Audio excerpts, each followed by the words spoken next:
ready. Jordan Walker providing souvenirs for Civilian. In the air, it's crushed.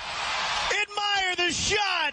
Jordan Walker all the way up the old bluff. Oh, baby. 434 feet, and it's 7-1. Yeah, obviously I want to be up there for sure, but I mean, fighting with these guys down here, it's been, I've had a lot of fun this year for sure, and I don't know, from the outside looking in, maybe people don't see it that way. I've had a lot of fun working on things that I need to work on, and just try to continue to get better and make it back up there is the end goal. That's what it sounded like over the weekend. Jordan Walker talking to the media, who says, hey, I'm doing what I need to do. I'm starting to see some of the production. I'm having a lot of fun down here in AAA. But the question is going to be asked, and it should be asked, Alex, is it time for him to be doing this at the big league level? With Alex Ferrario, who is back in today. It's great to have my guy broadcasting from home. Week 2 of paternity leave. I'm Brandon Kiley. Tanner Hendrickson back behind the board. Jordan Walker in his last 16 games for the Memphis Redbirds is 23 for 67. That's good for a .345 batting average, Alex. He has 6 doubles, a triple, and 5 home runs. He has more extra base hits than singles in a good way right now over his last 16 games. He's walked 6 times, struck out 14 times. He's doing damage. The production is there. If you want to look at, okay, is this fluky though, BK? Like, sometimes guys go on a hot streak and it's just batted ball luck. Nope, nothing about that. That is lucky. 108, 105, 103, 113, 100. I could keep going, but there's like 25 batted balls of 100+ miles per hour over his last 16 games. This is a real tangible change for Jordan Walker. He's made a slight tweak in his stance. He has made a tweak in how he's using his hands, but more importantly, he has tweaked his approach, Alex, and he talked about this prior to the game over the weekend on what changes he has made in his approach. That alone away slider, just leaving it alone, not really much to do with it, and then getting a better pitch. I feel like these past few weeks I've left it alone a little bit more, and I've got better pitches to hit. In all honesty, I just want to kind of continue doing that and just being more selective. Good process leads to good results. That's what we're seeing for Jordan Walker down in AAA. Alex, are you ready to see this at the major league level from him? Absolutely. Call him up. I'm done with the whole, well, Jordan Walker needs to show more progress down in the minor leagues. Cool, check. He's done that. I mean, just listening to that quote from Jordan Walker right there sounds a lot more mature. Sounds like somebody who's worked on certain things and focused on other areas of his game to improve. He's made tweaks to his batting stance. Your team is at a crossroad moment right now at the major leagues because you struggle against lefty pitching. You really just don't have that.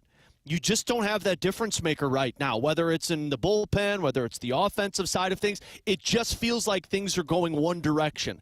And to light a spark, to ignite a fire underneath your team, Jordan Walker could do that. I mean, from day one, my stance on Jordan Walker has been, I think you should work through this up at the major leagues and stop doing this AAA go figure things out. Now that he's actually figured things out, and cool, short sample size, understandably, I understand how some people could look at that and say, maybe not, give him a little bit more time. I know AAA is nowhere near what the major leagues is. Don't care. Bring him up because, 1, your team needs him, and 2, I think he's ready to at least prove himself. You're either going to sink or swim at the major leagues, and it's time to start proving it. I think I'm at the point where I still want to keep him down, though. Oh, come on! That was a good sales pitch. I'm not going to lie, but I'm keep a good man down. Come on, T-Bone. This team, they do need a spark. They're 10-12 since the All-Star break. Like, they could use an infusion of talent coming up from the AAA level. I still want to see a little bit more from Jordan Walker. I want to see it sustained for, until September, till the roster more than expand. 6 home runs in 16 games? Yeah, I've seen hot stretches of where you can do that. Not from Walker. Not this year. Not this. But he has the exact same OPS right now as his OPS in AAA last year when they called him back up for what it's worth.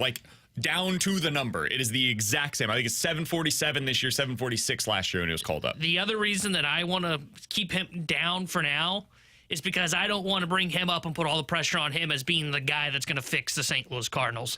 Because I think there was a lot of pressure on him at the beginning of the year, as we talked about, hey, you need to be one of these impact right-handed bats. And we saw he struggled. Now, he was getting picked apart with that slider blown away. Sounds like he's learning to at least sit on that a little bit now. Okay, let's see it for a little bit longer. Let's see this for another 2-week stretch, and then I'm willing to have the conversation of, okay, let's bring up Jordan Walker. But he's the kind of guy I don't want to rush.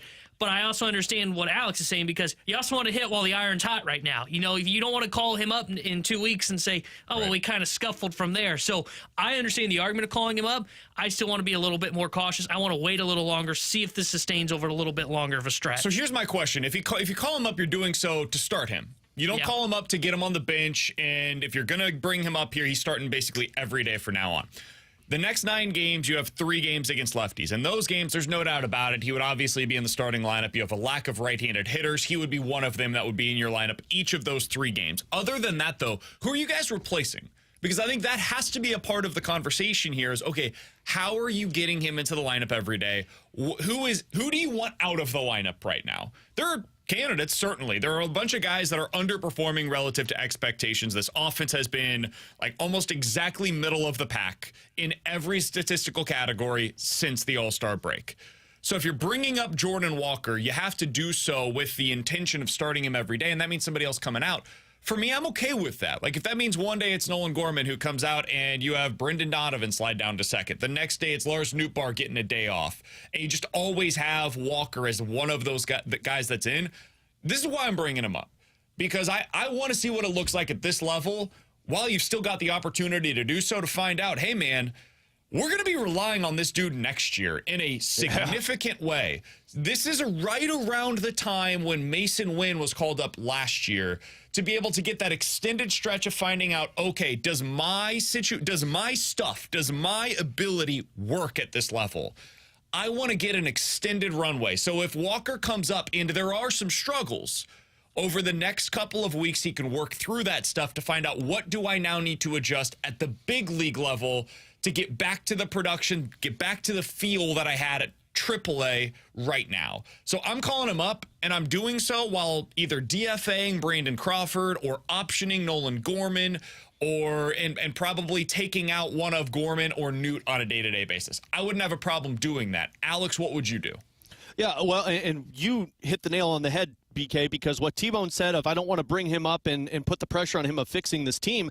I hate to break it to fans, but Jordan Walker is going to have that pressure no matter what. He is always going to be viewed as the guy that has to fix the offense because he's labeled as a superstar in the making. And so he could stay in the minors for the rest of the season, and next year he's going to have the same pressure on him that he's going to have if he gets called up for tonight's game. The pressure is always going to be there. And the 2 guys, prime candidates for me right now of when you say, who's he playing for? Well, Lars Nootbaar hasn't done enough for me to look at and say, well, this guy needs to stay in the lineup. I know he's probably at best your center fielder until Michael Ciani comes back, but Tommy Pham can do that for me, and Tommy Pham has been hitting a little bit better, and Brendan Donovan moving to second base. The whole thing with Jordan Walker was he's not seeing Major League Baseball hitting well, and he's just not hitting well, and so he was optioned to Memphis. Kind of hypocritical to be doing the same thing with Nolan Gorman and chugging him out into the lineup and being like, hey, Nolan Gorman's going to be a 40 home run hitter. So take Donovan, put him at second base. Gorman, you're either on the bench or down in Memphis, and your outfield is going to be one of Nootbaar, Pham, Jordan Walker, and Alec Burleson. The following players have an OPS between roughly 590 and 640 in the second half of the season, okay? Each of these players that I'm about to mention for you.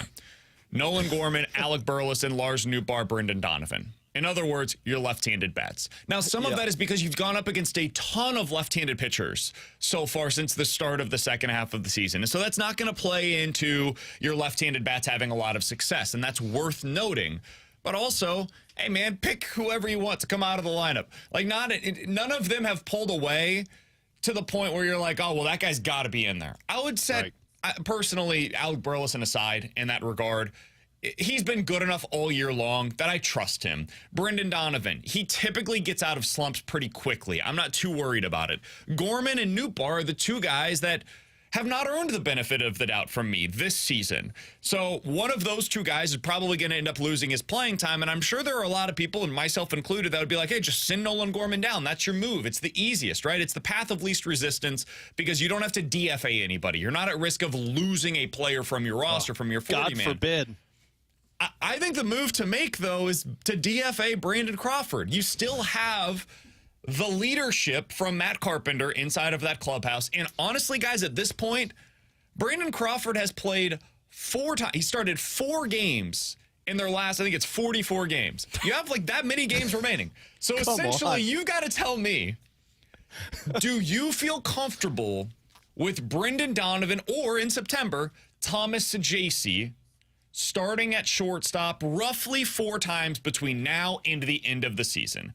If you feel comfortable with that, then baseball-wise, you're covered for what you currently have in Brandon Crawford, which is essentially a backup shortstop in every sense of the word. In the clubhouse, I think this team seems pretty together right now. They're all pulling in the same direction. That might not be showing up in their wins and losses, but it doesn't seem like a fractured clubhouse or anything. I don't think they are so fragile in that regard that they need Brandon Crawford, and the moment that you pluck him from this roster, suddenly it's a house of cards and everything falls apart. I don't believe that to be the case. So for me, my move would be DFA Brandon Crawford, bring up Jordan Walker. Do you guys trust them to be able to cover for what they would be missing if Brandon Crawford is no longer here? Can I be honest? I know T-Bone's super confident in himself. I could put T-Bone at shortstop for 4 games and be fine with it. No, stop. Yeah, no. T-Bone could let the ball hit him. He can let the ball hit him. Here's the thing. I don't care about 4 games at shortstop defensively. Brandon Crawford hasn't been like a gold glove player at shortstop when he's filled in. That's true. And off. The problem for your team is offense. It's not defense, although defensively you've been making some mistakes, rough, which looks bad. Yeah, fair. Saturday was really ugly. But again, I don't care about 4 games of shortstop. I care about your offense because that is how you are going to win or lose in the regular season. And right now you're losing an awful lot because of offense. So yeah, my first move would be to DFA Brandon Crawford. And if you lose the rest of the season because you got rid of the veteran leadership of Brandon Crawford, then your team is in a worse spot than we originally thought if Brandon Crawford was the key cog keeping this thing running. Somebody said, guys, Taylor Motter played shortstop last year. I think they can get away with Brendan Donovan doing it. Better flow than Brandon Crawford, though. See, Taylor Hell Motter yeah, it was game true. at short. You not remember that? I think You're all furious. I tried to forget about Taylor Motter experience. Motter played every position other than catcher, I believe. You know what? You know what? We can DFA Crawford. We can definitely make this multiple games that he played shortstop last year. That can't be true either. I'm pretty sure it was a decent amount. Oh, my gosh. Taylor Motter, by the way, has not played a game in Major League Baseball Has he played a game in minor league baseball this year? I'm not positive. He ended up last year having 3 games at shortstop for the Cardinals. Well, let's go get him. Okay, well, that's close to our number 4 right there. See, there you go. 100% they could get away with 4 games with Donovan or Sajaci at shortstop. And if you want me to be honest, Mason Wynn is 22 years old and had plenty of off days in the first half of the season because of his back, which is healthy now. No, there's no reason to not think Mason Wynn could start the final 44 games at shortstop to where you won't even need a backup shortstop unless you want to either A, get him off of his feet. Why? Because it's a blowout. So in that case, you don't care who's playing shortstop. Or B, he's hurt, which in that case, we don't practice being effed like the Indianapolis Colts offensive coordinator said if they had to practice without Peyton Manning. So I say you make that move. You want to call up Jordan Walker? Brandon Crawford's roster spot is the one you take. Now, T-Bone advanced his vocabulary since I've been gone. Yeah, that was a little aggressive, I felt like. It was deserved. We just spent the last 12 minutes talking about what we would do. It would have been a lot shorter segment if we did what the Cardinals are going to do. Oh, yeah. He's going to stay in Memphis.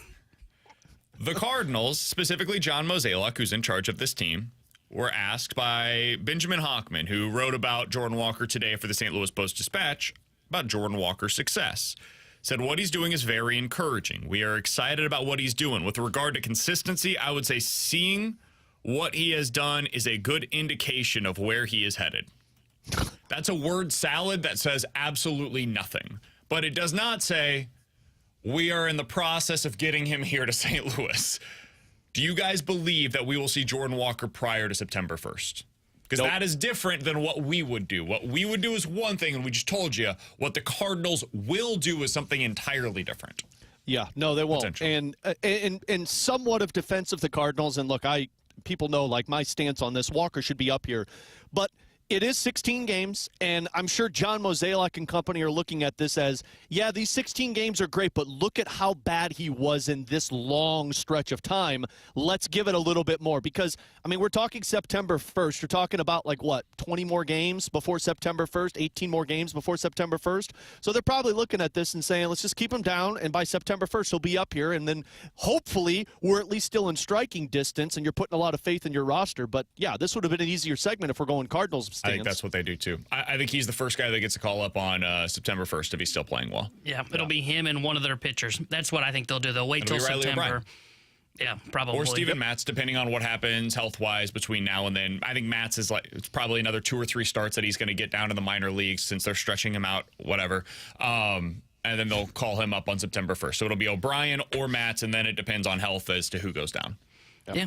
I think if there's a roster move before September 1st, it would be more Sajaci than Jordan Walker. And I don't think they're doing that because they don't have to. Yep. That's the thing. We got to add him to the 40-man. And our 40-man you can't is do that. so deep. It would be hard to DFA right somebody. Here's the thing, is RFA status is December. So they have to put him on the 40-man between now and December anyways. Yeah. Thomas Sajaci. Yeah. So this offseason, Thomas Sajaci has to be placed on the 40-man. This is why I get so frustrated with the way that they handle this thing, is because they would say oh, but we don't need to make that move until it's really necessary. Well, it's literally necessary in 3 months. You have to do it within the next 3 months prior to the Rule 5 draft. Otherwise, he's no longer going to be on the roster. They're not going to do that. They're not going to expose him to the Rule 5 draft. Thomas Sajaci will be placed on the 40-man roster this offseason. I could exclusively report that right now here on 101 ESPN without talking to a single person within the organization about it.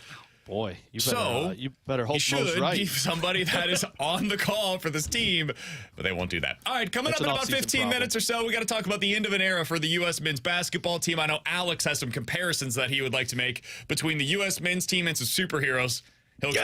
Coming up in about 15 minutes or so. At 12 o'clock, we're going to make a comparison between the Royals, who the Cardinals saw over the weekend, and the Cardinals over the last decade, and which of the two teams you'd rather have if you're a fan over that decade stretch. We'll get into all of that, so much more. Hear from you guys. 314-399-9646 is the Air Comfort Service text line. The YouTube chat off and running today. It's certainly lively over in the graveyard. YouTube.com/101ESPN-STL. But coming up next, the Cardinals are decidedly average in almost every way. Is that good enough in this version of the National League to make the playoffs? We'll talk about it here on 101 ESPN.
Alex Ferrario back with you with my friend and insurance agent, Tracy Bibb. Her and her team at Allstate taking care of so many people with their car, with their home insurance, but she's also taking care of people outside of that coverage because she cares so much and works so hard with the community. And Tracy, tell us a little bit about the cause that you're a part of coming up.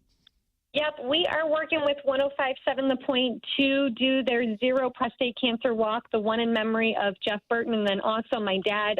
So men, if you haven't been checked, make sure you get checked. But as we do this, we are doing quote for the cause. So if you do call us up, get a quote. You do not have to purchase anything. Just get a quote. We are going to donate on your behalf to this. If you are a current client and refer somebody to us, we will also donate on your behalf. So please take advantage of that.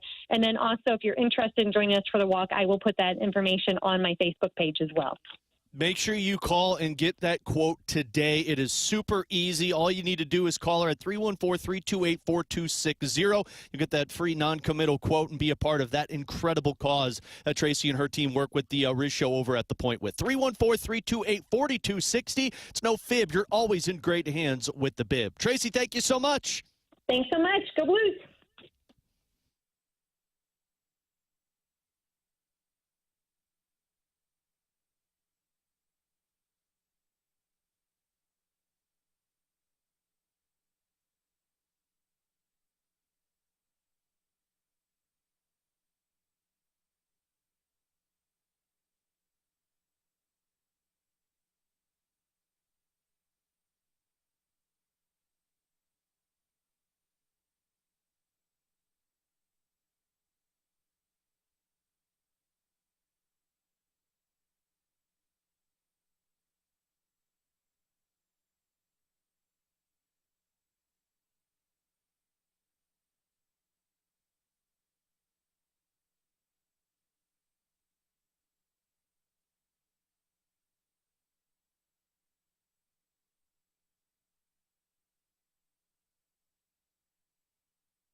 With Alex Ferrario and Tanner Hendrickson, I'm Brandon Kiley. The Cardinals opened the second half of the season at 50-46. At the time, they were second in the wild card standings in the National League. They were one game up on the Diamondbacks, 2 games up on the Padres, 4.5 back of the Milwaukee Brewers in the National League Central. Well, they've gone 10-12 since.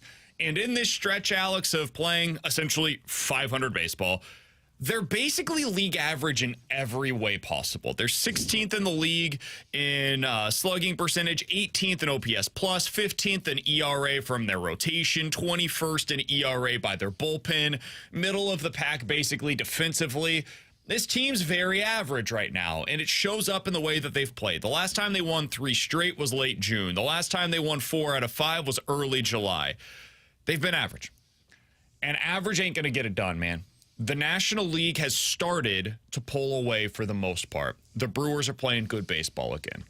You look at what the Padres and the Diamondbacks are doing currently. They are playing like 2 of the best teams in Major League Baseball. The Diamondbacks have won 17 of 22 since the All-Star break. The Padres have won 16 of their last 19 games. The Cardinals need to get it going. But the third wild card is still very much in play. The Braves stink. That's just a bad baseball team now. It's not the Braves that you expected them to be coming into the season. They're not getting healthy. They're not very good. The Mets are fine. They got swept over the weekend against Seattle. And then there's you. And those are the 3 teams, essentially, that are battling right now for the National League wild card. Technically, San Francisco's in there as well if you want to include them, but they're not going to make the wild card. Better run differential than you. They stink. Alex. Well, you stink. Is average good enough in this version of the National League, in your opinion? Or is it going to take them playing better baseball down the stretch to be able to get in? Is average good enough to make the playoffs? Absolutely, because you and 3 other teams are average, and you 3 are fighting for 1 playoff spot. If that's what we're talking about, then yeah, I think average is good enough. I mean, you're talking 1.5 games difference between you and Atlanta. You've already beaten up on the Mets when you've played against them in the regular season, so you have that tiebreaker. It's really going to come down to you just playing 2 games better than the Atlanta Braves for the rest of the way. I'd be concerned that one of the Mets or the Braves go on a little bit of a run and you don't, because when Tommy Pham talked about it, what was that, a couple of weeks ago, saying like, hey, we got to go on a run if we're going to make the playoffs. they don't have a run in them. Like, I know we could sit there and play pretend and imagination that they might go on this big historic run, 17 games in a row, they're a second-half team. Guys, BK just said it. They haven't done it since June. There's no runs in this team. It's win a couple games, lose a couple games. Win a game, lose two. Every time it looks like they've got a chance to do it, they fall back a peg. And if I'm looking at the Braves, if I'm looking at the Mets, yes, they stink. I don't disagree with you.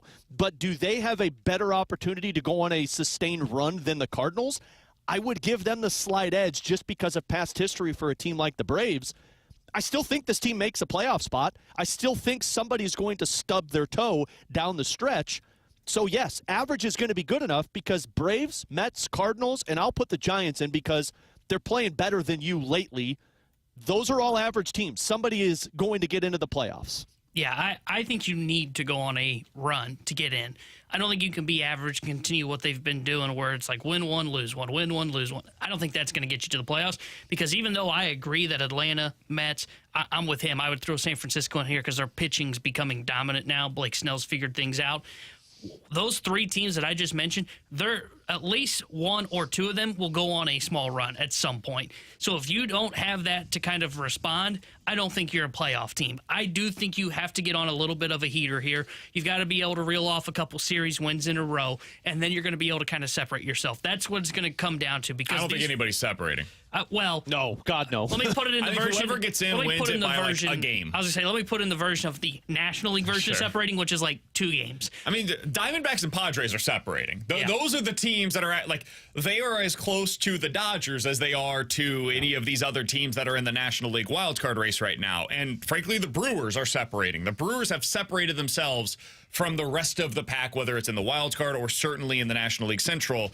To answer my own question, is average good enough? I don't know, man, because of what the schedule is. For this team, the Cardinals, to be able to make it to the postseason, they have to play well above average baseball the rest of the way. Because you're not going up against average opponents. This is like one of your last opportunities to do so in this series that you're about to start tonight in Cincinnati. They better take care of business in this one, dude. There is no excuse to not win 2 out of 3 against the Cincinnati Reds. You've got a decided advantage, I think, in your pitching going into this series. You had an off day coming into it, so your bullpen should be well rested. This is a series that you should be able to take advantage of because coming up, the Dodgers, the Brewers, the Twins, the Padres, who are playing as well as anybody in the sport, going to New York to take on the Yankees, and then the Brewers again, and the Mariners, who just over the weekend swept the Braves. Dude, this ain't going to be easy. If the Cardinals are going to be able to make it to the postseason this year, they're going to probably have to play above average, above 500 ball against the teams that I just mentioned.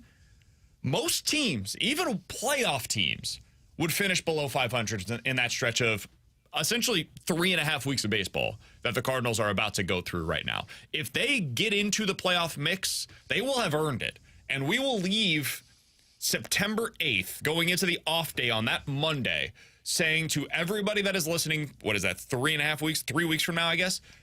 4 weeks from now. We will come on the air on that Monday and say the Cardinals have earned it. And now it's about finishing the job. But if they're in position to make the playoffs at that point after this gauntlet of a schedule the rest of the way, this is worse than what they started the season with. The Cardinals were telling everybody that would listen, guys, our start to the season is going to be brutal. Just wait. And then they went 15-24 with it, so it did kill them. They did run into the White Sox. But the schedule wasn't the problem. They just played bad baseball.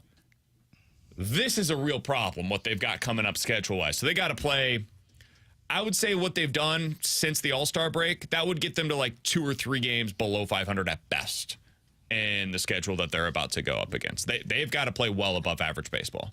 Call me skeptical because a team that's 3 games below 500 against teams that have a plus 500 record, the Cardinals aren't very good against those teams. Now, maybe they surprise a lot of us. Maybe they pull a rabbit out of their hat. But what is their record this year against teams above 500? I'm going to look that 27-30. Is that true? Yeah. So look, MLB.com has it that way, 27-30. Now, everybody else sucks against those types of teams.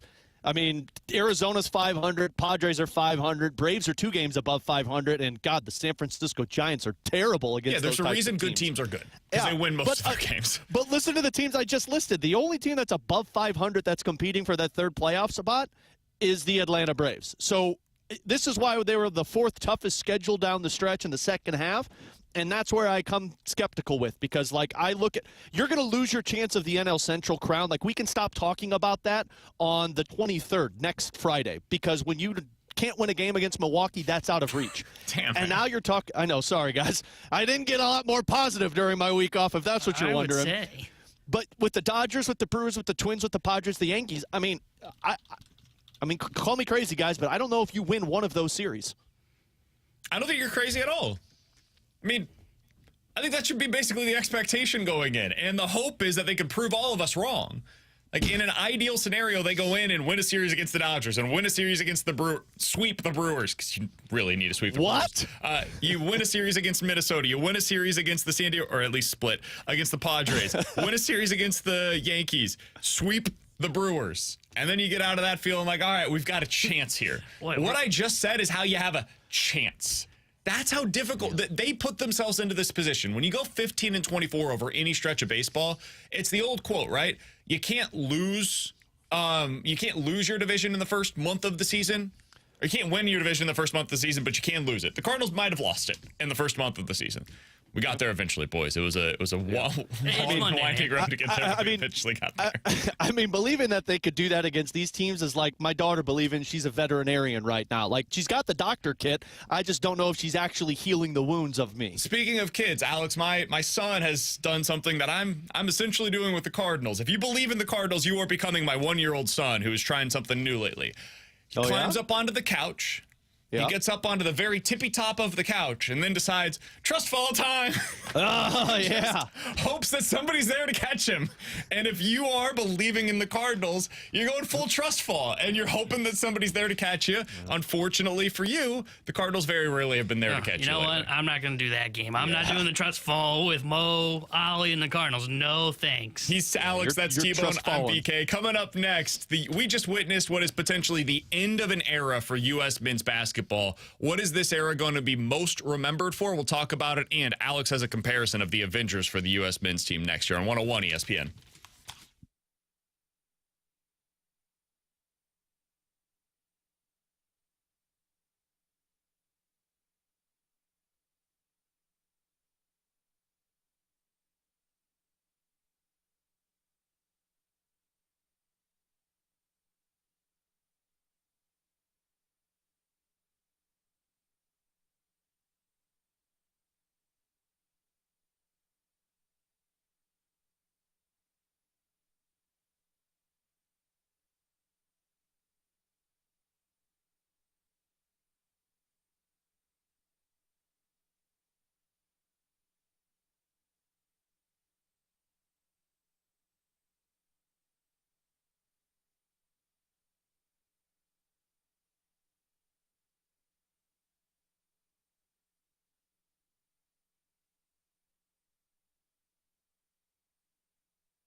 Tara Hendricks Near Day Sports Center update driven by Johnny Londoff Chevrolet and Johnny Londoff Autoplex. Cardinals back in action tonight as they start a 3-game set at the Cincinnati Reds. 5:40 will be first pitch, and Sonny Gray will be on the mound for St. Louis. In the first preseason AP Top 25 rankings have been revealed, and the Missouri Tigers come in at number 11. The Sports Center update is driven by Johnny Londoff Chevrolet and Johnny Londoff Autoplex. See them at londoff.com. Chevy, together we drive. Are you kidding me?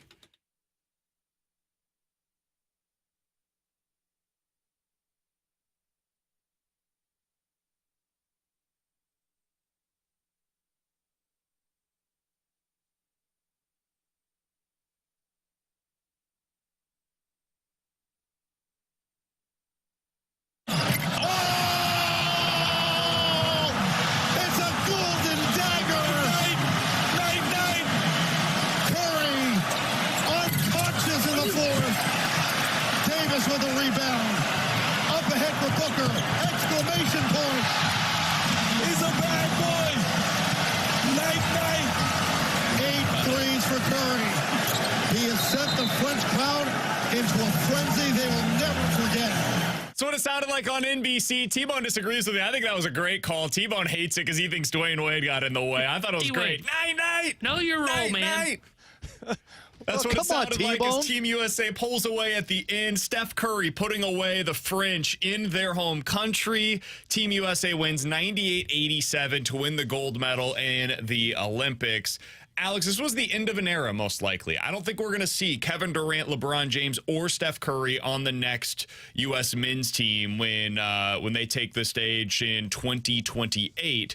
It's going to be a very different construction roster-wise to be able to win the gold in that one. I don't think it's going to be easy. I think this pessimistic BK here, this might have been their last gold medal for a little bit. That makes sense considering BK loves him some LeBron James, and LeBron's not back. Ooh. I think the rest of the world is getting better, and I think you're seeing that gap closing to the point where, like, when you pull Kevin Durant and LeBron James and Steph Curry from the roster, we'll see what it looks like for the U.S. men's team against these other teams. What did you take from this, Alex? This run, this game, those three individuals who have really been the story of basketball now for the last decade, going out on top in what is very likely going to be their final Olympic opportunity? I mean, I think it was awesome that they ended it with a gold medal because, like, you're right. Like, whether or not you believe they can do this again, you're seeing a true passing of the guard. But the difference is the last passing of the guard when, they pass it off from Kobe and those guys, Dwayne Wade, to LeBron and Durant. Like, those guys, you could already tell. Like, here's the superstars. These guys are going to be able to continue the legacy that is USA men's basketball. And now it seems like you're passing it off from Durant, from LeBron, from Steph, to players that you look at and you say, yeah, they have that star power, but do they have that big 3-star power that we've seen for Team USA? Because, with what we just witnessed, it was not like the USA men's basketball team that did it. It was LeBron, Durant, and Curry that led them to a gold medal. And do you have those same 3 guys beyond this one? I don't think you do. I mean, a lot of people in and out, who knows, with Jason Tatum. He could be one of them, but I still don't think you have anybody that matches the level of what Durant and Curry were. Yeah, that's the thing for me is I don't know who's going to take the reign for those 3 guys. And I mean 3 because you saw, Alex mentioned it. Those were the 3 guys that really carried them through the semifinal and to the gold medal match.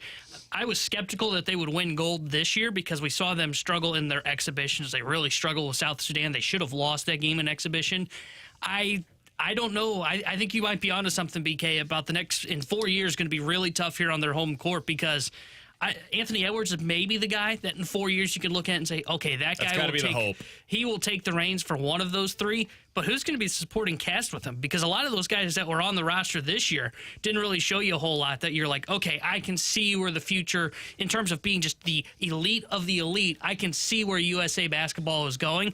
Outside Anthony Edwards, I don't know if there's another 2 guys that are going to take that reins and support him in 4 years from now. The hope is Tatum could be one of those guys. Now, he wasn't in this run. And by the way, I'm so sick of hearing the nonsense about how Steve Kerr wronged Jason Tatum. First of all, they won the gold. They did exactly what they set out to do. Second of all, who were you playing him over? He got opportunities, wasn't particularly good in them. But he played 11 minutes in this game against France. He played the same number of minutes in this game as Joel Embiid. You think Joel Embiid loved sitting on the bench for the majority of that game? I'm going to go out on a limb and say probably not, but they needed size.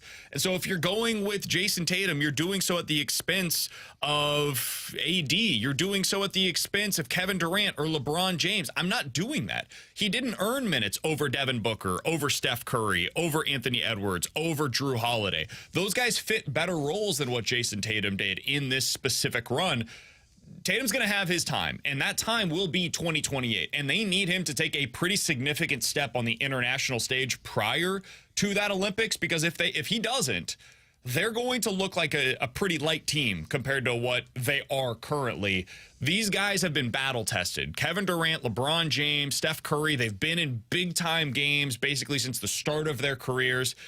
Tatum has some of that now. He just won a title in the NBA. He had that opportunity.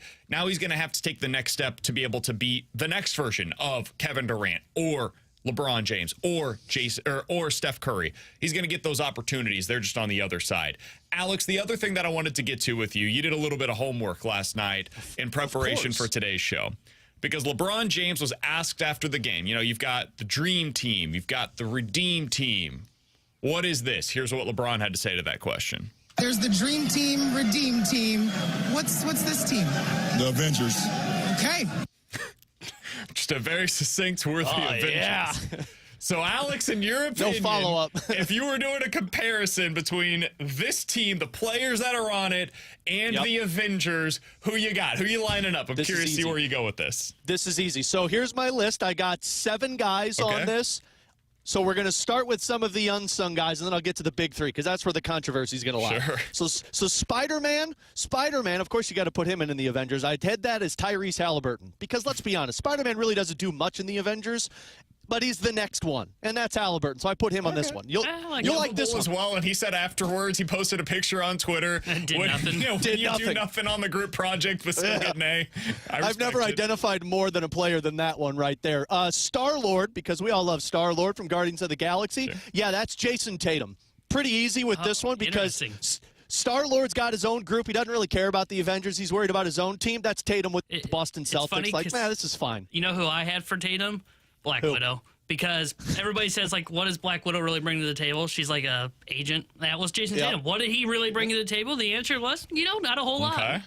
Yeah, I did Doctor Strange as Anthony Edwards, by the way. Or not Anthony Edwards, Anthony Davis. Just because kind of a weirdo, but, like, he's still pretty powerful when he needs to be. Okay, now, let's get to the next 5. Hawkeye. I think there's going to be some controversy with this one. It's not Steph Curry. It's Anthony Edwards. And here's why. Steph Curry's one of the big 3, and I can't put him as Hawkeye because nobody really likes Hawkeye. Hawkeye's like the extra. Anthony Edwards could become a big deal. I like Hawkeye. What? Am I the only one that likes Hawkeye? Of course you like Hawkeye. You like a dude Hawkeye is the least surprising thing I've ever heard on this show. You like a guy who shoots bow and arrows? Really? To like Hawkeye. I didn't know that was an unpopular opinion on this show. Terrible. All right, Incredible Hulk. Joel Embiid. That one was easy, right? Yeah. Okay. Like, you got to get one big green monster, and that's Joel Embiid as long as he stays healthy. But then, when the Hulk became like the Avengers Hulk. I was about to say Adebayo. I was going to go Bam as Hulk, but I was going to go LeBron as Hulk because he's just so freaking huge, and when he gets angry, he just lowers his shoulder and gets into the paint. So LeBron, this was tough. So I think LeBron there's an obvious one for LeBron. Yeah, I don't think it's the same as me. Go ahead, BK. I was going to go LeBron as Iron Man. Nope. I think Kevin Durant is Iron Man. That's who I had as Iron Man. He's rich, and he always says things that pisses people off, but he always comes through in the big moments for you. That was Kevin Durant. Okay. That is the exact same reason I thought elder that. statesman, the guy that kind of I like it. LeBron was Thor for me. Oh, I like that LeBron one. was Thor because LeBron. Now I would switch those. I would go the opposite. I think Thor is Kevin Durant. Thor is likable. Thor is just too. He's likable until he's not.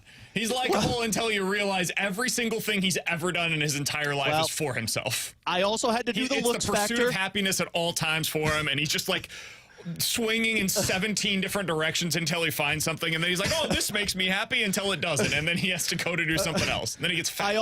I also think it comes to the looks. And look, LeBron is better looking than Kevin Durant. I think that's a part of it. Everyone thinks Thor is better looking than Iron Man. And Captain America was obviously Steph Curry. I agree. Yeah, I agree with that one. Even though he only has 1 gold medal, he had to be Captain America because nobody else could be Captain America than Steph Curry. I would say the one that you got wrong. I would switch the Iron Man and Thor. But other than that, I like the direction that you went here. Oh, man. No, see, Iron Man is always cocky, and he always says things that pisses people off, and that is so Kevin Durant. Yeah, LeBron doesn't ever say anything. I'm with you on the KD one. I actually had him as Iron Man because basically the same reasons you said. Who'd you have Anthony Edwards as again? I had Anthony Edwards as Hawkeye. See, I think he's the sharpshooter. I had Edwards as, I don't remember what, the guy that's now playing Captain America. I can't remember what his character was called. Oh, yeah, the War Eagle or whatever? Yeah, whatever.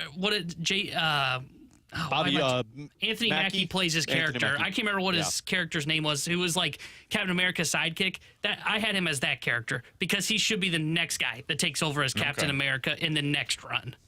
Yeah. Yeah, you're wrong, BK. Like, I appreciate it, but you opened your mouth and said you like Hawkeye, so, like, you're wrong with this. Our text line's agreeing with me for the most part. People like for it. the most part. I know what for the most part means. It's not unanimous. I know what the for the most part means. It means one person you saw, and you're like, hey, he likes me. It's at least two. All right, coming up in about 15 minutes or so, which decade would you rather have? The last decade for the Cardinals or the last decade for the Royals? I've got a poll up right now on Twitter at BK Sports Talk. You can go and vote in that, and we will get to some of those answers at 12 o'clock. But next, 314-399-9646 is the Air Comfort Service text line. It's questions and answers here on 101 ESPN.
All right, 314-399-9646 is the Air Comfort Service text line for questions and answers from the 314. BK, you're at it again. You seem to find a way to bring Kansas City into every topic of discussion. There's so many St. Louis sports-related things you could discuss instead. Why'd you got to go and do this? Well, I mean, every time, man. It's like you miss Kansas City or something, you know?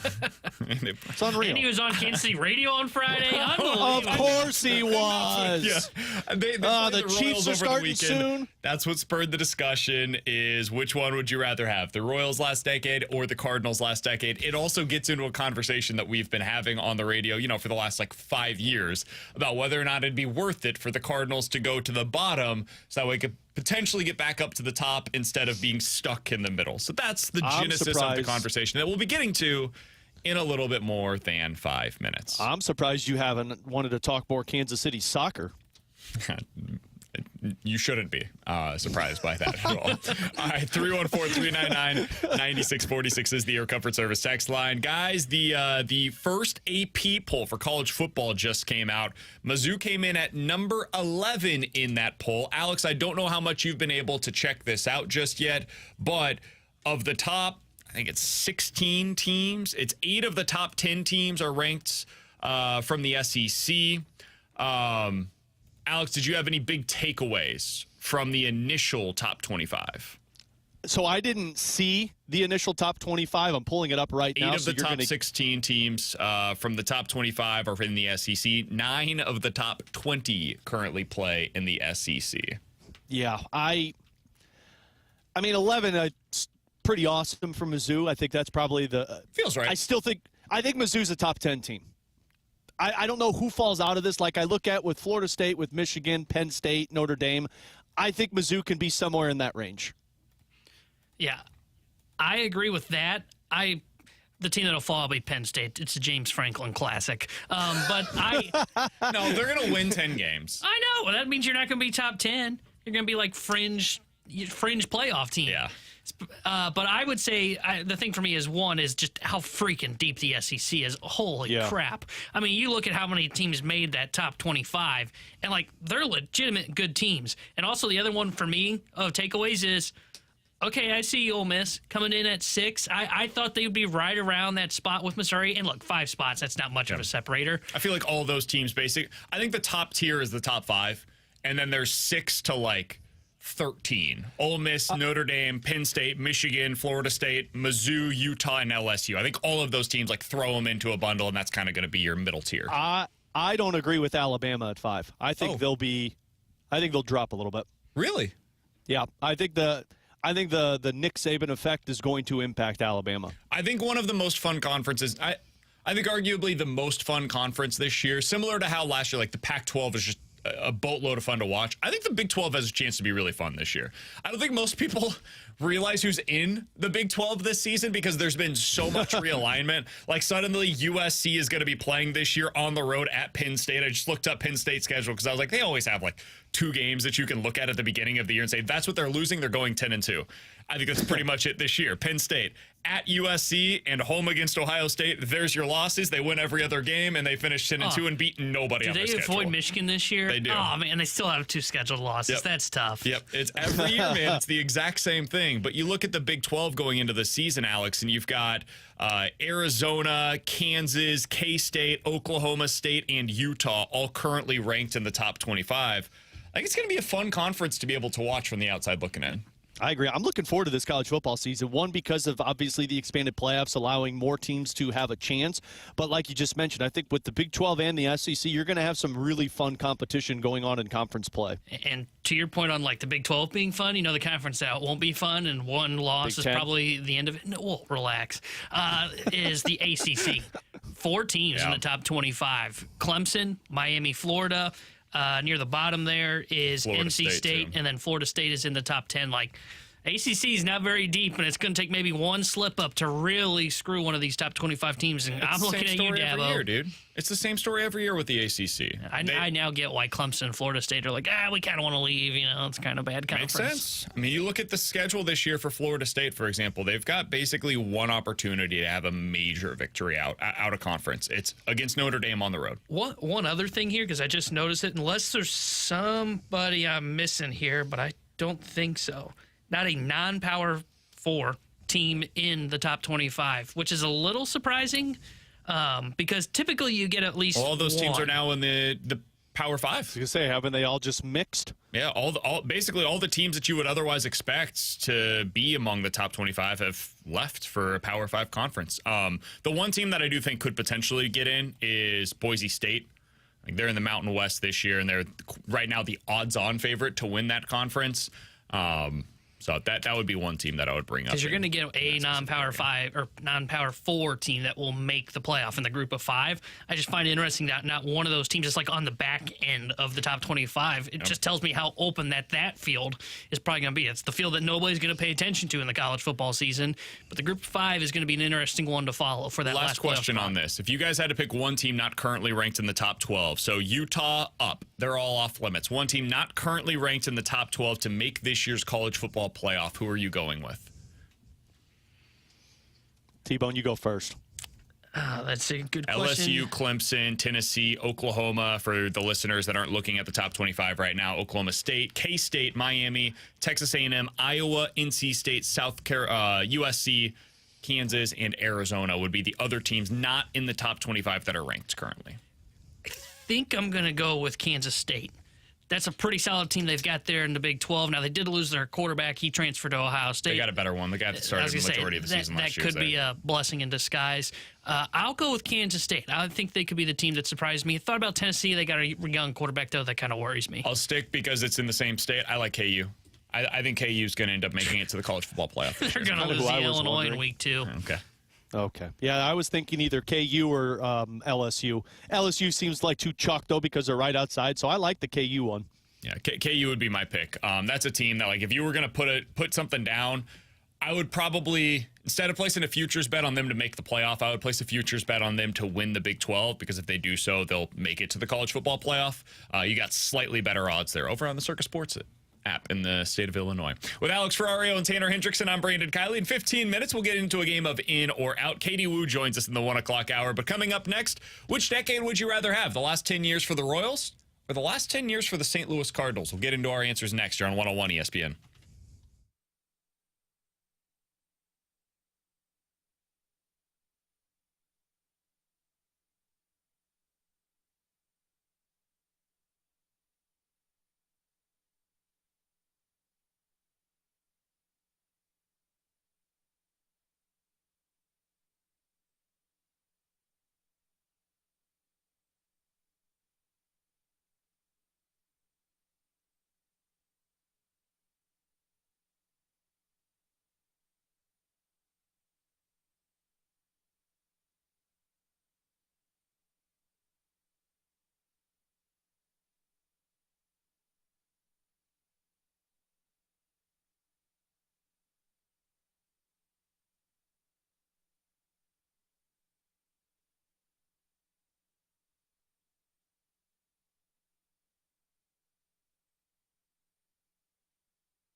With Alex and T-Bone on BK, so the Royals and the Cardinals played against one another over the weekend. They split the 2-game series, and the Royals ended up winning 3 out of 4 against the Cardinals this season. Alex, the Royals are having a really good year. They've won 65 games so far this season. They're currently on pace to potentially make the playoffs in the American League, and that would be the first time that they have done so since 2015.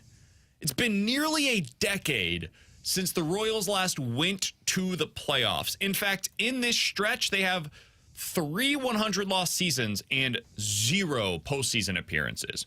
So I wanted to ask you, I want to ask the text line at 314-399-9646, and I put out a poll on Twitter as well, at BK Sports Talk. Over the last decade, you know what the Cardinals have done. Since 2014, they've gone to the postseason 6 different times. They've been to the NLCS twice, but they have not been to a World Series, and they certainly have not won a World Series since 2014. Royals have been to the playoffs twice. Both times they went to the World Series, and in one of those, they did end up winning it all in 2015. Which would you rather have, Alex? If you could choose as a fan, which decade you'd rather watch, 2014 to where we are today, would you rather be the Cardinals or the Royals? Man, this is a tough one because, like, after experiencing last year as a Cardinals fan, like, that was miserable. Like, I checked out by, like, May because it just felt like the team was awful and there was no light at the end of the tunnel. And now you get back to at least being somewhat competitive and being in the playoffs. I think I would go the Royals, though. Now, it's probably not going to be a fan favorite answer right here, but here's why. The World Series is one big factor into this. Like, sure, you've made the postseason 6 times as the Cardinals, but I'm looking at getting swept in the CS, losing 4-1 in the CS, losing 3-1 in the DS, and then barely being competitive in 3 different wild cards. So, like, to me, there's no progress there. Like, you were 2014, it felt like, hey, there's still a chance, and then it just dipped, and then lower, and then lower, and then lower, fluke, and then it was like you're just remaining stagnant. To where I understand that this is awful, watching 2 100-loss seasons and being so bad, but I got back-to-back World Series appearances, 1 World Series win, and as bad as it has been, at least if I'm a Royals fan, I see a path to getting back to the World Series. Because you got the superstar in Bobby Witt Jr. You're starting to see a lot other complementary pieces. My big boy Pasquantino at first base, my Paisan out there at first base. You're seeing at least signs of life, to whereas the Cardinals, I don't think they have a superstar. I don't think they're developing. Yeah. But true. I mean, even like the next level down, like you don't have something. Like we're trying to make it seem Mason Wynn and Alec Burleson are superstars. Nolan Gorman's not it. Jordan Walker might be it. We still don't know. Like you've got a band of complementary pieces, and the direction seems a little bit brighter for Kansas City. So it's not easy to say because I love watching at least competitive baseball compared to being awful. But man, that World Series ring and now having a superstar, I'll take the pain for 5 or 6 years. I got to be honest with you guys. I would take the Cardinals. And I know it sounds crazy because, like, ultimately the goal should be winning the World Series. That is the stated goal always, right? I think people underestimate how much it sucks to watch a team that is just non-competitive from day one. The Royals have had, like, massive losing streaks the way that the Cardinals did this year to open up the season where they start out 15-24. Like, 6 of the last 8 years. Like most seasons by June 1st, it's over and there's no hope. Like, it's just done. And that's one thing in Kansas City where you have the Chiefs. And so, like, by late July, you're starting training camp up. You're like, all right, let's get excited for the football season. Patrick Mahomes happens to play for their in-city team. Like, that's something entirely different than what we have here in St. Louis. And so I think that does play a role in this, is like taking in the context of what your sports watching environment is in your city. If the Rams were still here and they were good or relevant at least, like, okay, yeah, I would take the Royals because then you've got the championships, and if you get out of it by June 1st, we just kind of turn the page and we go over to the football season.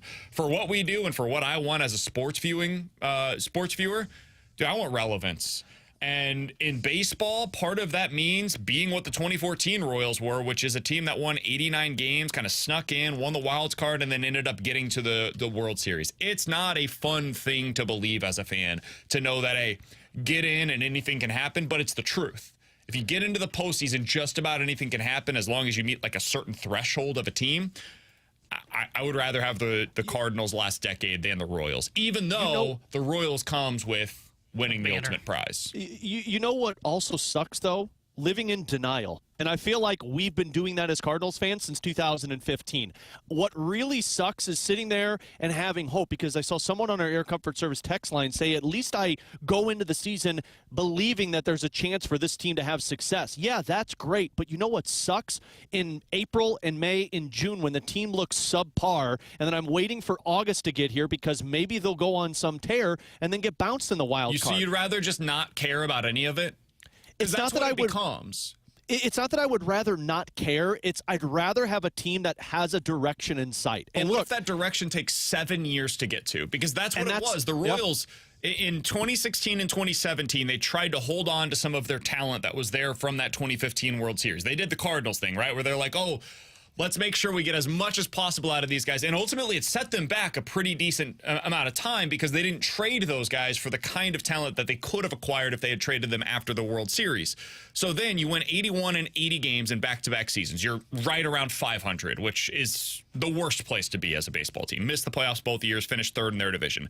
They then, over the next few seasons, win 58, 59, 74, 65, and 56 games over the full 162 game seasons. They did not get back to above 75 wins until very likely this season. So from 2018 to 2023, did not win more than 75 games at any time. But you said the end goal is always to win a World Series, and you're saying 7 years of that. Well, I've been going 11 years as a Cardinals fan without any hope of this team actually competing for a World Series. That's not true. You had hope in 2014. You had hope in 2015. So it hasn't been that long. It's been basically the same stretch of time.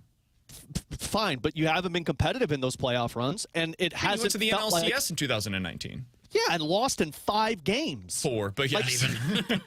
Oh, I'm sorry. I thought you said 2014. I was looking at the other one. Like, okay, fine. If you want to go off of 14 and 15, that's still 8 years. I've gone 8 years of this team being a wild card and then a bust team. There's been no progress. I hear you, but they made it. And that counts for something. Having playoff baseball in your city. Saying that, though. I know. I get why you would be sick of it, and I understand any Cardinals fan that's like, BK, this is not fun. I'm not having a good time watching this. I agree. It's not overly enjoyable. But you know what's worse? Just not even caring. Just complete apathy. And then suddenly your team just ceases to matter. And for 7 years, think about this, Alex. How old's your oldest daughter now? 3. 3 years old. Double that. 4 years from now, the Cardinals would be playing. Imagine if for her entire life thus far, and then for the next 4 years of your daughter's life, they play irrelevant baseball. She gets to, I guess it would be 2nd grade before they play relevant baseball in her entire life. Think about how much that can alter how a city views their team, how a city consumes the product, how a city even cares about the product, how many other things they could turn to that become more important to them in the summertime than going down to Busch Stadium and consuming Cardinals baseball. It becomes so irrelevant and so just not even a part of your conscience that it ruins in a lot of ways what it becomes whenever it does become good again. There's a lag right now that's taking place in Kansas City. The fans are just now starting to get back out to the ballpark because they're just like, oh, okay, maybe this team can be good. Maybe this team can actually do something meaningful this year. So it actually takes another year after you get good again for you to really start believing in that team and going to the games. Believe me, I'm not saying it would be miserable because you're right. You're talking 7 years of just irrelevance with this team. It's so hard for me, and maybe some of this too is I'm guilty of putting the future 10 years into this conversation if we're just talking about the past 10 years, because my concern is the 7 years of the Kansas City Royals that we're talking about, not that it's going to be that bad for the Cardinals, but I'm worried we're going to see another 7 years of just average baseball without any signs of hope, whereas the Kansas City Royals may have been awful for 7 years, but for the next 7 years, they might be one of the best teams in their division. Let me ask it a different way then. Because maybe this is a more interesting way for you to think about things. Would you, for the next 10 years, rather have for the Cardinals what they did in the last 10 or what the Royals just did in the last 10. Does that make sense? So, like, if I said now we're just projecting, and for the next decade of baseball here in St. Louis, you can either have the 10-year stretch, and I'm not telling you which order it's going to come, but the Cardinals in the next decade will be terrible for 8 of those years, but win a World Series and lose a World Series. Or you could have what the Cardinals did in their last 10 years, which is go to 2 NLCSs and then 4 other postseason appearances in which they win or make it to the wild card. And we'll see what happens this year. This would be a part of it. Right. Which one of those would you rather have for the next 10? Man, I think I would go the one where you're bad for 7 years, but you get a World Series. Because if I could see the future and I know there's a World Series coming and I got to be miserable for 7 years, man, I'll be miserable for 7 if I know that World Series is coming. See, I would much rather have the Cardinals route of that, of being competitive for like 6 of those 10 years, getting to an NLCS, and potentially just hoping on that maybe they break through one of those years. Because even if you don't believe in a team, like I didn't really believe in that 2021 team when they made the playoffs, for example, because like I looked at them and I said, man, if they even get past the wild card, look at their pitching. They got Jay Happ and John Lester in the rotation. I can at least dream on it, though. You know, once you get to October, it's not unrealistic to believe that you can be a World Series team. You need a couple of breaks to go your way. But when you're the Royals, for example, and you don't even get to October and you're losing 100 games. You don't even get to July. You don't even, yeah, there's nothing to really think about. Like, I would so much rather have the Cardinals route of that thing, because you're right. I mean, the Royals, like, imagine last year, but unlike where we were talking about, like, in, I guess, mid-June was probably about the time we gave up last year, where we were like, well, hey, maybe they can go on a run. Maybe the Cardinals can turn this around. Okay, now imagine not even having that conversation and just admitting it's done. Like, I just would so much rather have the Cardinals version of things, because I would much rather watch baseball that is competitive, at least, to where, though I am frustrated with this current team, I know that they're still in the playoff race, that I don't have to turn my attention to something else already.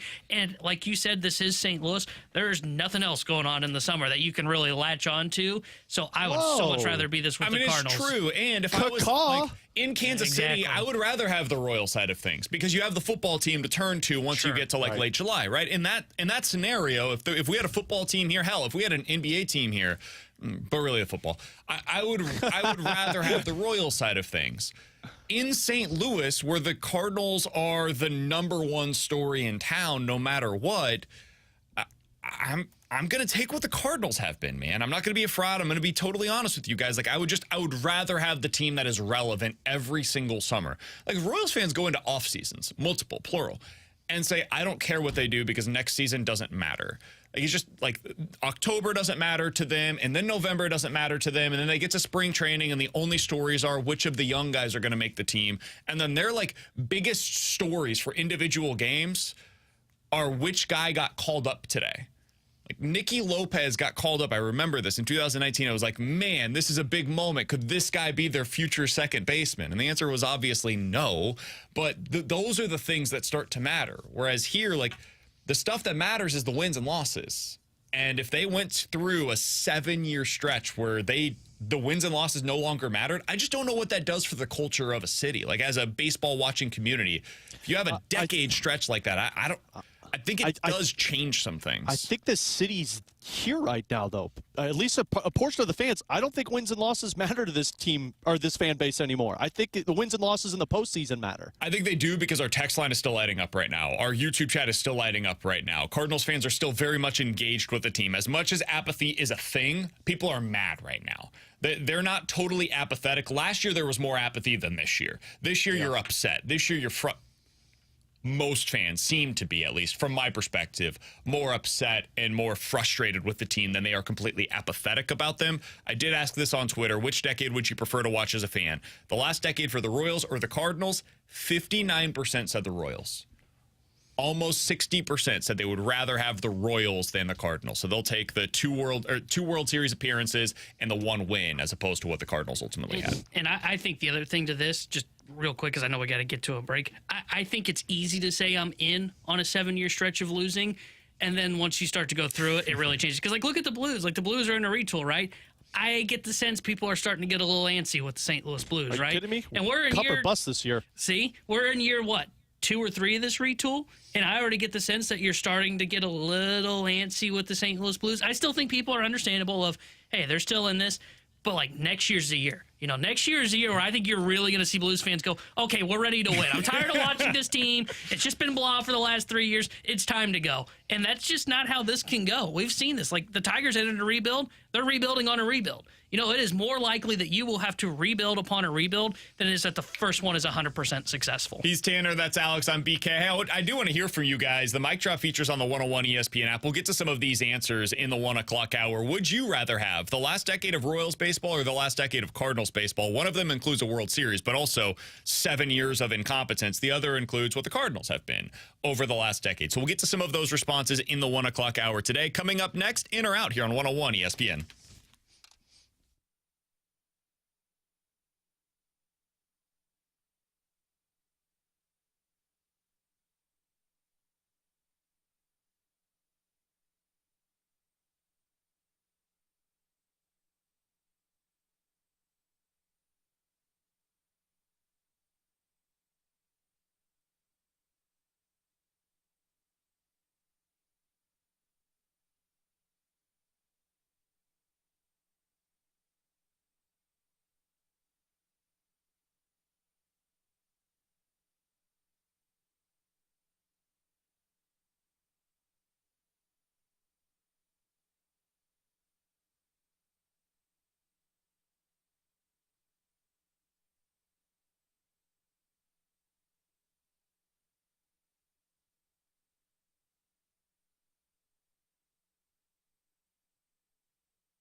314-399-9646 is the Air Comfort Service text line for in or out. You give us a scenario. We will tell you if we are in or out here on BK and Ferrario. Alex, let's start out with this one.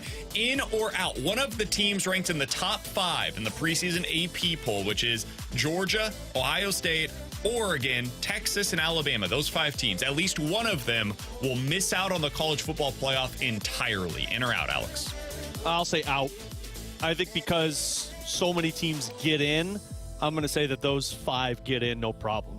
And not as good as like the good old days when there was a 14 playoff, huh? Yeah. We miss it, don't we, T-Bone? Yeah, we do. I'll say in, though. I can see one of those teams like Alabama, maybe Ohio State, being one of them that fall out. Alabama, the reason I say it, Nick Saban effect.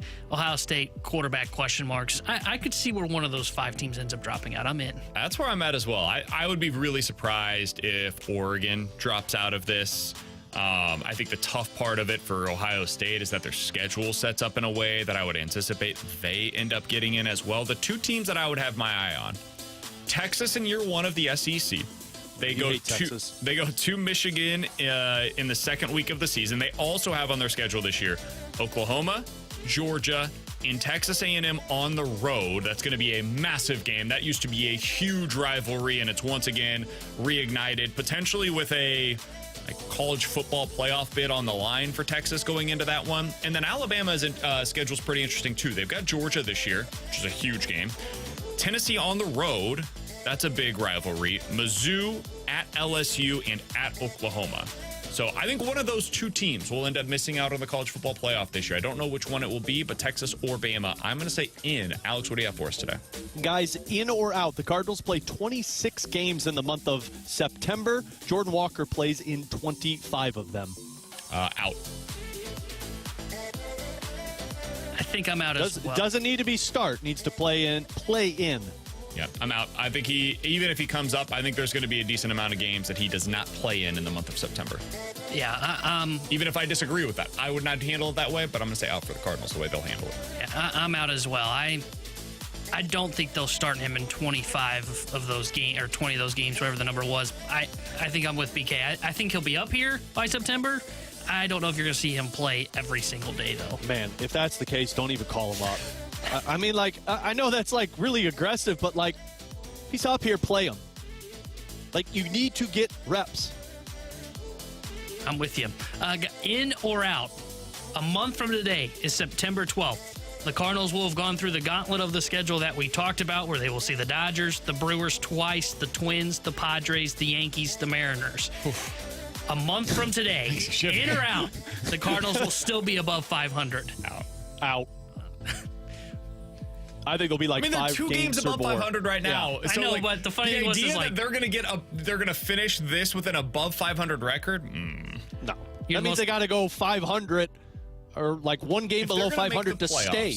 They will go basically 500 in the stretch, and then they'll take care of business against Cincy, Toronto, Pittsburgh, Cleveland, Colorado, and San Francisco. That's the final 6 series of the year. If they finish those by basically taking 2 out of 3 in every single one of those series, or 3 out of 4, depending on if it's a 4-game stretch, which they have against Pittsburgh, they'll be 84 and 78, and then you hope that they end up getting to the playoffs after that. And you know what the wild part is? I could see them finding a way to be good in that stretch of the gauntlet. Whoa! I could see them struggling. What happened? Whoa! We got some breaking news. Oh, I don't. Breaking news! No, it's the good breaking news. All right, the I just got it.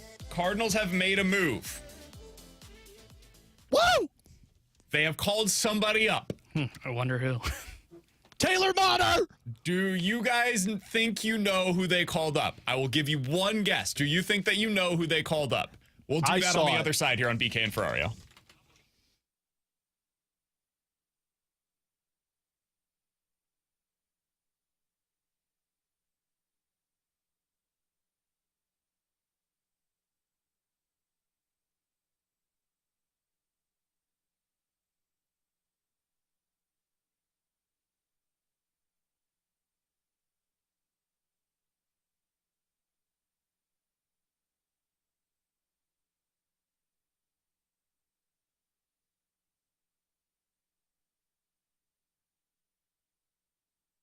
BT here with you for my friends over at Mentality. Fellas, maybe you're dealing with low energy, a lack of motivation.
With Alex Ferrario, I'm Brandon Kiley for our friends over at Circus Sports in Illinois. Alex, earlier today I said the bet that I like the most for a team on the outside looking in right now for the college football playoff, it's KU to make it to the college football playoff. That pains me genuinely as a Missouri fan to say. However, I'm putting my money where my mouth is. KU 8-1 to make it to the college football playoff over on Circus Sports. 7-1 to make it to the college football playoff if you bet over on FanDuel. Circus Sports in Illinois, they recommend check around. Go ahead and look at the other sites. Find out if they've got better odds. You're going to find, they believe, that your best odds to win the most money possible are coming with Circus Sports, whether that's for the college football playoff, futures bets in the NFL, MLB. The place to do it all, Alex, is over on Circus Sports in Illinois.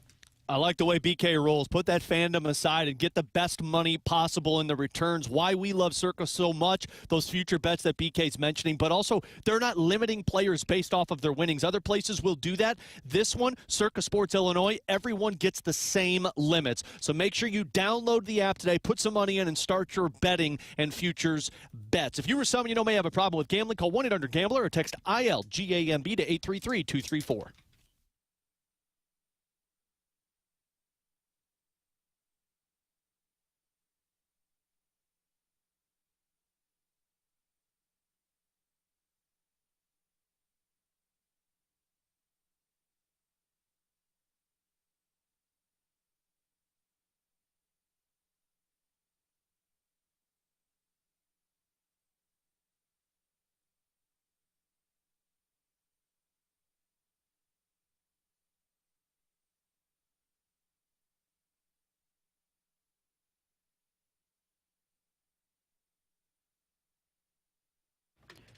Jared Hendricks here with a Sports Center update driven by Johnny Londoff Chevrolet and Johnny Londoff Autoplex. Cardinals back in action tonight as they start a three-game set with the Cincinnati Reds. 5:40 will be first pitch. Sonny Gray will be on the mound for the St. Louis Cardinals, and the Cardinals made a roster move. We'll discuss that coming up next year on BK and Ferrario. This Sports Center update is driven by Johnny Londoff Chevrolet and Johnny Londoff Autoplex. See them at londoff.com. Chevy, together we drive.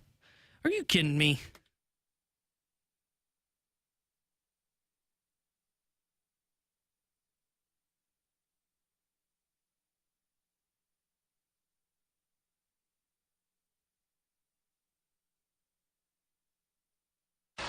In the air, it's crushed.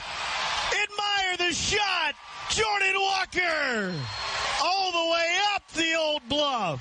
Oh, Oh, baby! 434 feet, and it's 7-1. Jordan Walker in his last 65 at-bats is batting .335. He has an OPS over 1,000. His average exit velocity, is more than 92 miles per hour, and now he is a St. Louis Cardinal once again.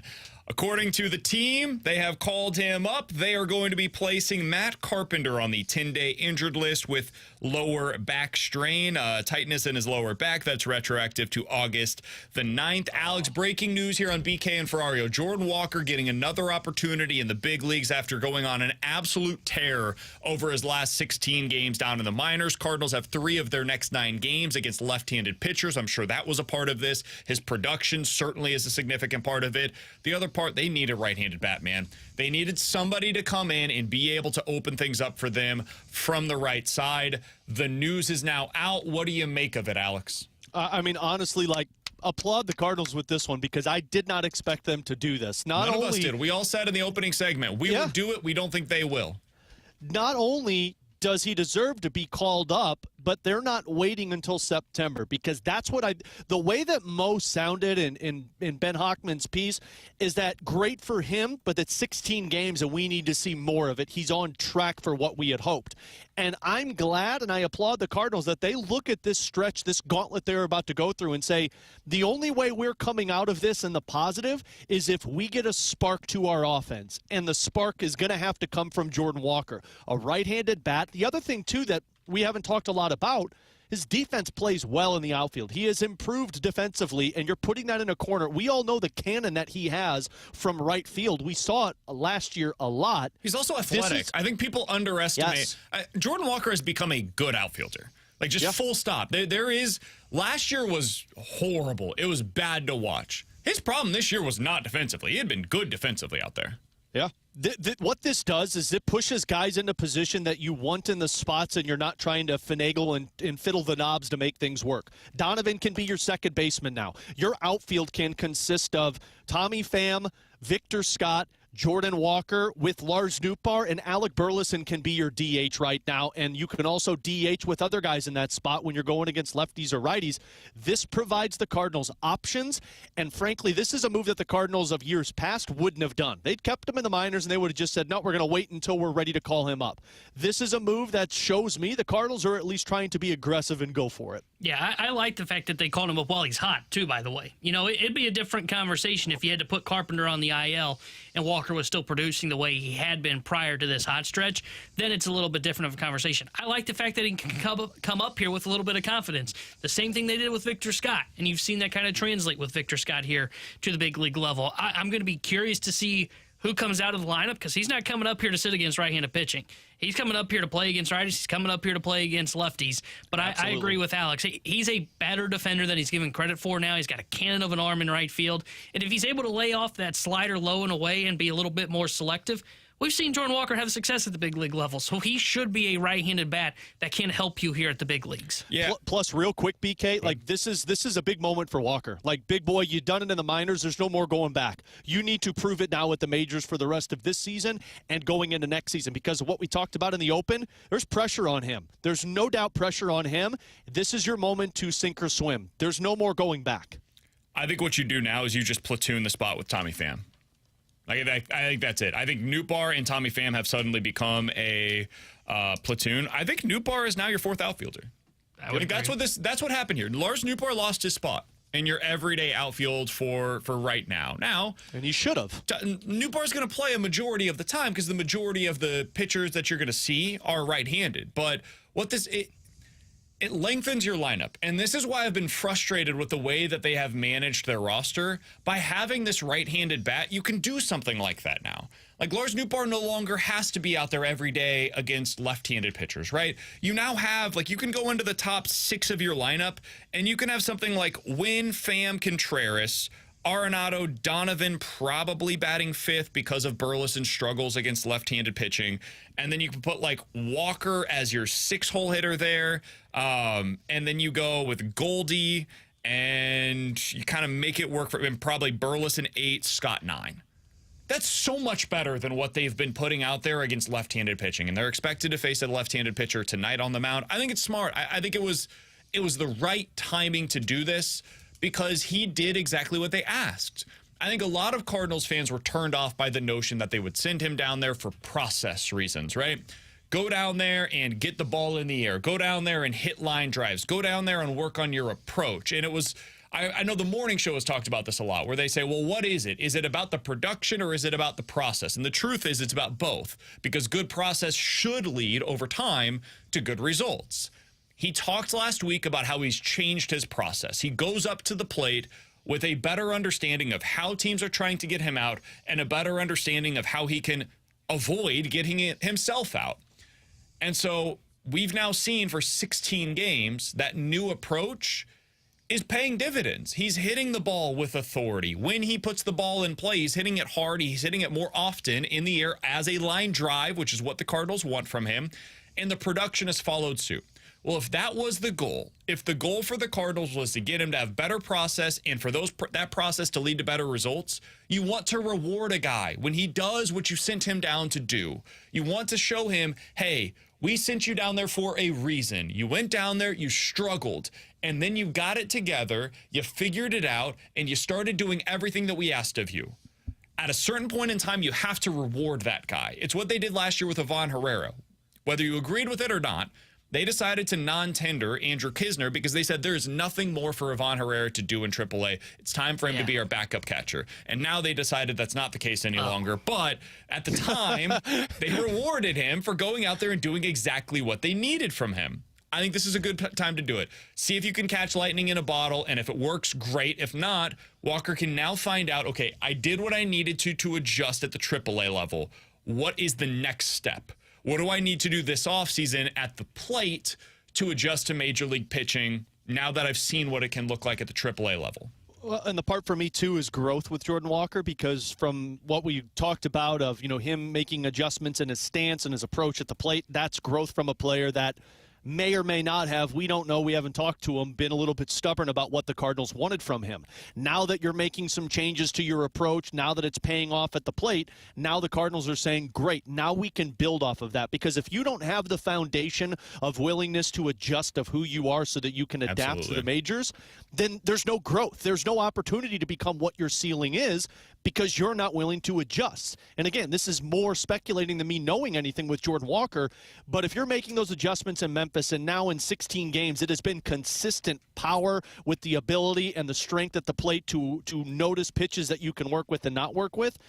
That's building blocks. You just saw it with Victor Scott as well. Victor Scott makes the changes in the minors with his batting stance with Ryan Ludwig, and look what happened. He comes up to the majors, and you start to see some adjustments. So good on Jordan Walker, but again, the pressure is always going to be there for him. Now you have to put it into action at the major leagues because, in my opinion, there's no going back. There's no going back down to Memphis to figure this out.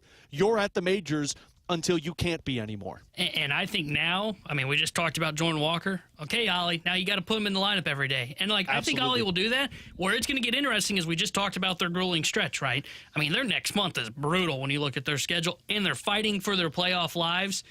Yeah, you got to stick with Jordan Walker now that he's up. There is no, okay, he's in a bit of an 0 for 14, 0 for 15 stretch. Now we got to pull him out of the lineup. He's got to try and work through it now at the big league level, and it's a tough spot again. They're back to trying to develop a young hitter in Jordan Walker while also trying to compete for a playoff spot, and we've seen this be very difficult on the Cardinals in the past. But that's where you're at, though. You're an in-between team, and you need to capitalize on it. And the nice thing is you're catching him at a time when he's hot. Yeah. Sometimes, how Ollie comes out after certain games and he's like, listen, some of our guys are feeling good. Some of our guys just aren't right now. And there have been times this year where none of them are feeling good at the same time. Right now, Jordan Walker should be feeling excellent with the way that his swing is working for him. And so, God, I really hope we see over the next few games him have some success. This is the right ballpark to do it, by the way. If you're going to call him up anywhere, the Great American Small Park is a great place to be able to do so. So maybe he can have some success out there. You're going up against a lefty tonight. I would imagine that Jordan Walker will be in the lineup for the Cardinals against Cincinnati. And then you go up against the Dodgers, and that ain't going to be easy. It's back to Busch Stadium, going up against a really good starting rotation that you'll see with Glasnow, Kershaw, and Stone coming to town potentially. But have some success here. Hopefully that can carry him, and then we'll see what it looks like from there. Do you guys... Matt Carpenter the best teammate in the history of sports? Absolutely. Absolutely. You think the Cardinals, allegedly, right? None of this is confirmed, but you think the Cardinals went to him and were like, hey, Matt, listen, you got to do something here. Frankly, I'm surprised it wasn't the 60-day. And you're not playing a lot right now. We'll get the expanded roster coming up here in about 2.5 weeks. Your back hurting you. Are you feeling any pain in that shoulder? Is a calf barking at you a little bit? How are you feeling right now? And Carp's probably like, I did sleep wrong today. I did actually. My back's. I'm getting a little up there in age now. I could probably sit on the bench for a couple of weeks, and that might be good for my swing for the stretch run in September. I was going to say, BK, let's role play here for a minute. You just pulled that off your Ollie Marmol. I'm Matt Carpenter. Ollie, am I still getting a paycheck on this IL? Yeah? Okay, cool. Yeah, no, back hurts, arm hurts. Man, everything's shutting down right now. I'm good. I felt my back lock up this morning, actually. Damn, I need to see the trainer. Oh, God, it hurts. Somebody said, what's wrong with Carp? Back tightness. Lower back tightness. Great teammanship. That's what it is. What a guy. He is a very, very, very good teammate. We just played in or out. In or out, Jordan Walker hits a home run in his first series back. Too good to be true. I'll say in because it would be great. And if you're going to do it, this is the ballpark to do it at. Tonight, you're going up against a left-handed pitcher. It's a pretty good one. Abbott's been a good pitcher for them, but I'll say in. I think he gets one. We did have this, by the way, from the 314, and we're efforting Ryan Ludwig. We'll see if the Cardinals, they have a policy in place where some of their guys that are roving instructors, they've got to get it approved by the organization to be able to come on the station. But we're hoping to get Ryan Ludwig on at some point in the next few days. But somebody from the 314 said, guys, Luddy has now made changes with both Victor Scott and Jordan Walker's approach at the plate. We've seen extremely positive results. He should be the hitting coach next year. I don't know if Ludwig wants that or not, but I do think it is worth noting Victor Scott looks like a totally different hitter right now than the player that he was prior to these swing changes. And Jordan Walker, basically since that same time that Ludwig was down in AAA with the Memphis team, has clearly made some adjustments, whether it's with approach or his actual swing, and he's been on fire ever since. Ryan Ludwig deserves a lot of credit for that. So does the player, Didn't Ludwig work with Burleson, too? I can't recall if he specifically referenced him, but I mean, he does a lot of work with all of the young guys. He's a guy that has been a roving instructor in the organization, and he goes down and talks with the guys both personally and then certainly with what they're doing with their swing. He's had a lot of success in that regard in his time with the organization. Yeah, as a roving instructor, he's done more than special assistant Yadier Molina, who has yet to rove. Low bar to clear, buddy. Hey, man, he's working. He literally went to one of the stadiums one time this year, so that was all he had. You know what? I will not stand for this blasphemy of Yadier Molina as a special assistant to the Cardinals. That's enough out of you guys. All I'm saying is he could defend that. How do you know? If he were in St. Louis. How do you know that Mo hasn't called him prior to the Eric Fetty trade, and Yadi was like, absolutely, make that deal? No chance Yadi would have taken Fetty. You guys, unbelievable. Coming up in 15 minutes, we'll talk to Katie Wu, certainly get her thoughts on the news of the day that the Cardinals have recalled Jordan Walker from AAA. He's been on a tear over his last 16 games, has an OPS over 1,000, has basically the exact same OPS this year at AAA now that he did last year when he was called back up to the big league level. Last year when that happened, he had a 746 OPS. This year at the time of his call-up, a 747 OPS. If you missed it, Matt Carpenter placed on the IL with a back strain. Why'd you pause? So we'll see Matt Carpenter on September 1st. Coming up in about 15 minutes, Katie Wu. But next, the Junk Drawer here on 101 ESPN.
An update on the Jordan Walker story from Katie Wu, who will join us in less than 10 minutes.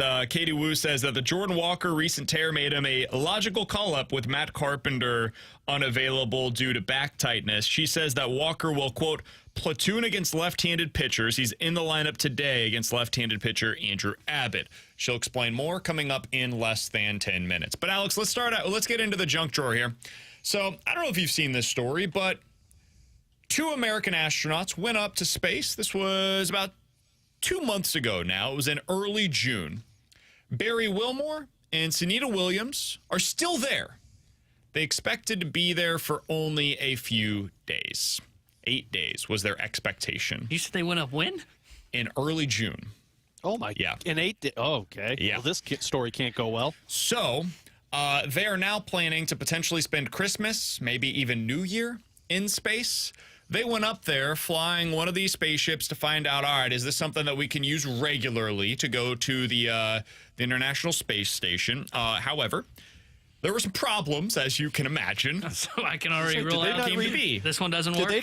Did they not read the fine print? Was it 800 days? There were leaks in the propulsion system. The Yikes. thrusters began to shut down. So they made it to the space station safely. But they're going to need an alternate mode of transportation to get home if it is not deemed safe to return back down to Earth. Alex, what are you doing if you get stuck in space for like 6 months, 7 months? Sobbing uncontrollably. That Your would expectation was 8 days, and now suddenly you're going to be up there for like multiple months at a time. That would scare the hell out of me, because then I'm going to have PTSD of like, well, I don't want to get on another spaceship and go back if this one's going to have leaks too. Guess I'm living at the International Space Station like that. No. I never wanted to be an astronaut because space creeps the hell out of me. Could have been that I saw the movie Alien when I was like 8 years old, but that would do it. Not in on any of that. Nope. That would scare the crap out of me. And, like, especially if they ever said, like, oh, yeah, we think we fixed everything on the shuttle that brought you back there. No thanks. Okay. I saw Gravity with Sandra Bullock. No thanks. One of the potential options is there's another group that's expected to go up in September, and they return home in February, so it might be, like, February 2025. What are you thinking if you're that group going up in September, though? I'm not going either. That's a different mission. That's SpaceX that's going up. So you've got SpaceX and NASA. It's a whole different thing. But so those people probably aren't even prepared to be there this long either. Like, you only packed your bags for 8 days, right? Well, that's the thing, right? You get up there. How much food is up there? I'm sure they've got plenty. But dude, better hope. Otherwise, you start eating your partner up there.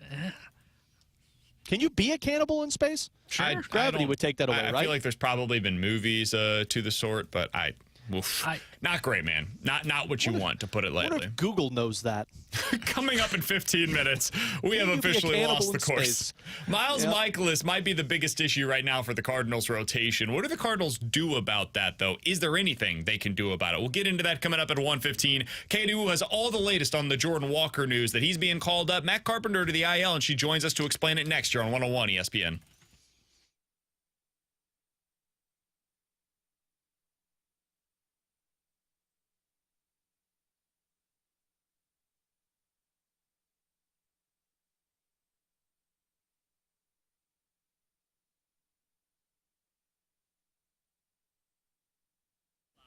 Alex Ferrario with you to talk about my friends over at Classic Air Care. You hear me talk about them all the time, taking care of my family with their HVAC system, and I speak so highly of their work because I've been using them since 2016. With my first house, we had a 28-year-old unit. With this house that we purchased back in 2020, it was a 26-year-old unit. Now, it finally hit the fritz a couple of weeks ago, and Classic Air Care came out, looked at it, told me that it was done for. But here's the thing. You need to be a part of the maintenance agreement with Classic Air Care. So what it is twice a year, they come out before you flip your heater on, before you flip your AC on. They clean it, they check it, they fine-tune it, make sure you're good to go for the next season here in St. Louis. And the best part about it is anything in between those two visits, you're a part of the maintenance agreement, so they'll come out and fix any issues that you have. Your first priority, The maintenance agreement makes life so much easier on you and your family if you've got one of those older HVAC systems in your home. And there are over 14,000 people that are a part of the Classic Air Care maintenance agreement in the city. So make sure you call them today. Tell them Alex Ferrario sent you. You can also look at it online and look at getting a part of the maintenance agreement. Get on their schedules. That's Classic Air Care and classicaircare.com.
Big news for the Cardinals. They have decided to call up Jordan Walker today from AAA. He's been on a tear over his last 16 games, an OPS in that stretch of over 1,000.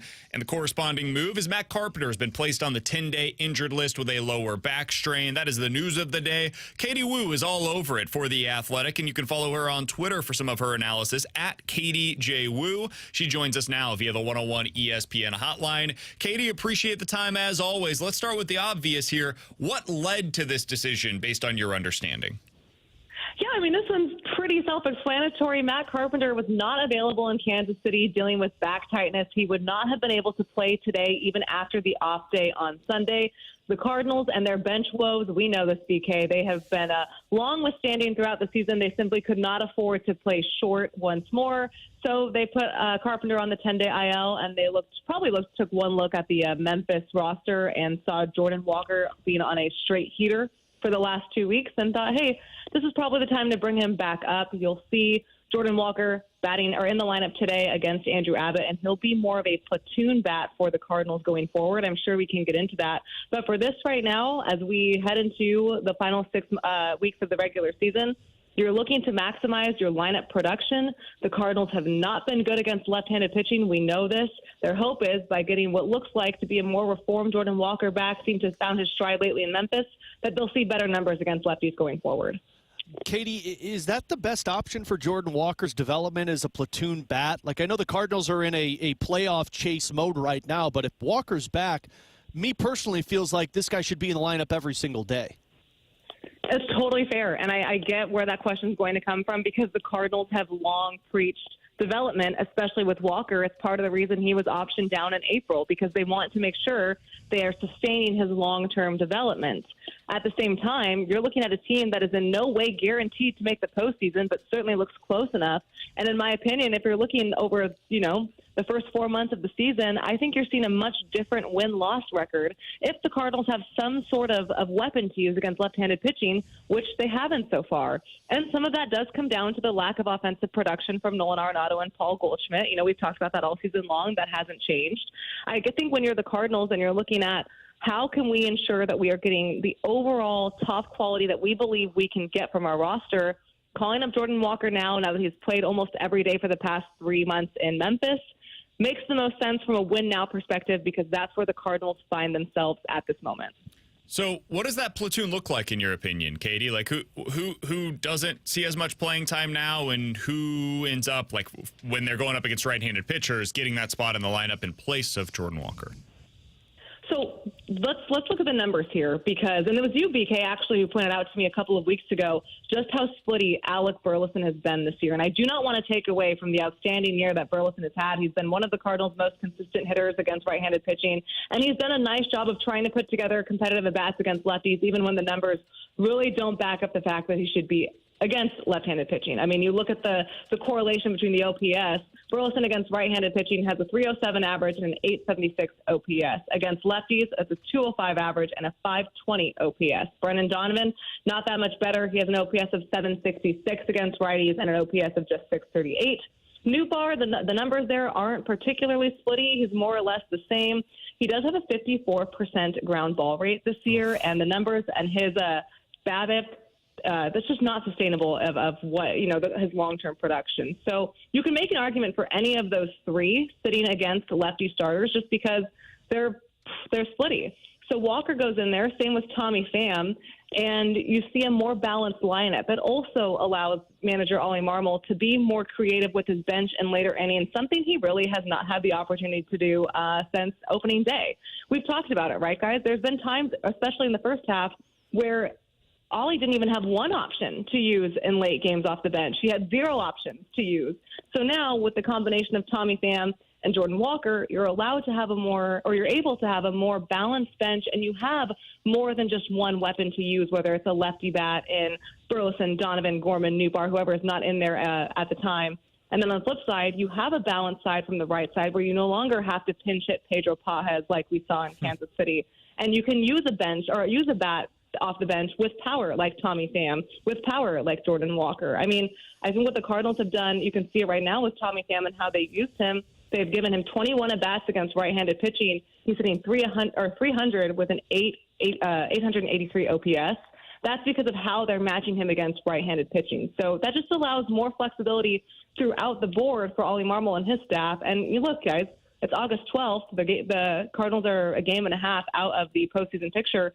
Every game matters going forward. I think this is the best opportunity for the team going forward to maximize their results. All of that makes a ton of sense. It's all pretty practical. I have one follow-up, and we're talking to Katie Woo, Cardinals insider for The Athletic. You can follow her on Twitter at KDJWoo.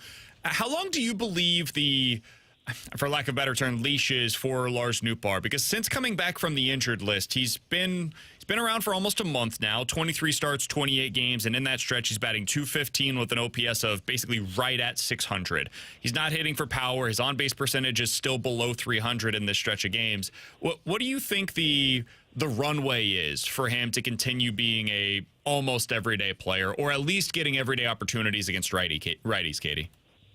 Yeah, that's valid. I mean, Nootbaar, I think, maybe flies under the radar because there's so many lefties that can supplement him. But I think we've already seen that runway start to shorten, right? I mean, since Tommy Pham was acquired, Nootbaar, to me, has kind of been the rotating outfielder. And until he finds a way to hit the ball more consistently and get on base, I think we'll still see that kind of same shuffle. I don't think the Cardinals necessarily go out there and have a straight platoon lineup against right-handed pitching and a straight platoon lineup against left-handed pitching. I think Ollie Marmol and Daniel Descalso, we know those are the guys that set the lineup every day, are going to look at every lefty and every righty that's in the lineup available today, with the exception of Arenado, Goldschmidt, Contreras. They'll play every day.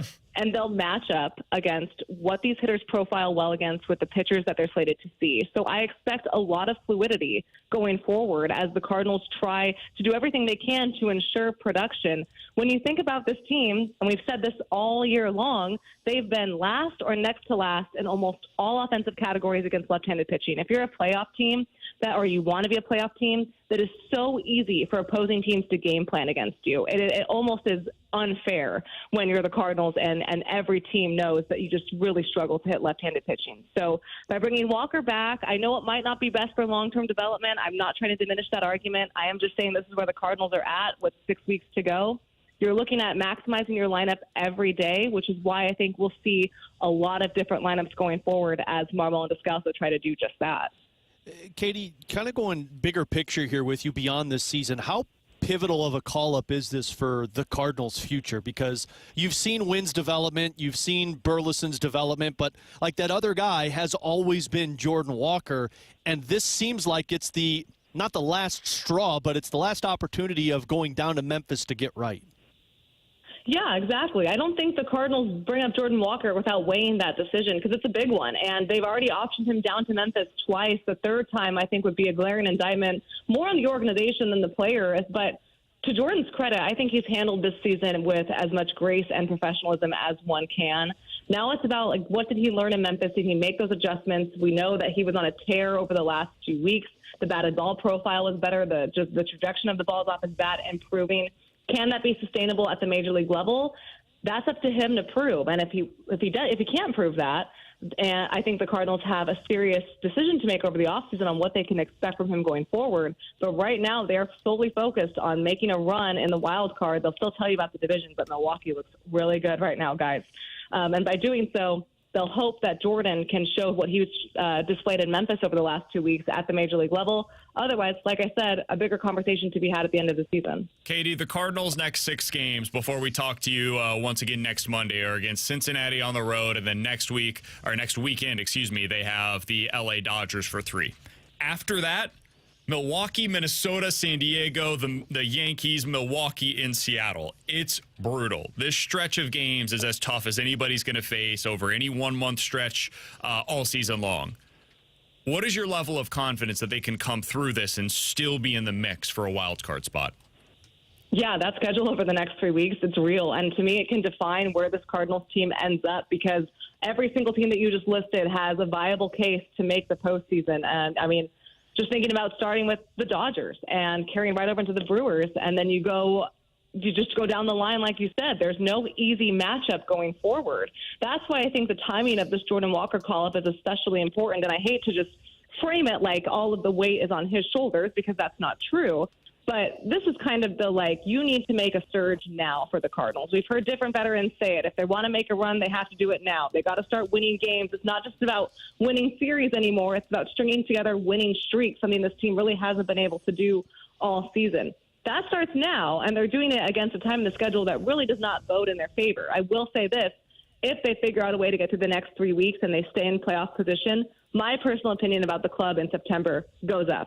I feel much better about the situation. But to me, I think it's pretty fair to say if the Cardinals can't figure it out over the next 2.5 to 3 weeks and we see kind of more of the same 500 production, then I'm not sure if it's going to be sustainable going into September. That's why I think this timing of this Walker call-up is really important. Final thing for you. We'll get you out of here on this, Katie, and thanks so much for the time as always. What's the plan with Miles Mikolas, in your opinion? He has the second worst ERA among qualified starters in Major League Baseball this year. The only one that's been worse is Patrick Corbin. What do you do with Miles Mikolas, given that he has a 5 ERA on the season since the start of last year now? Yeah, I did not know that Patrick Corbin stat. That's not a good one. If you're Miles Mikolas, that's not something you want to hear. Great.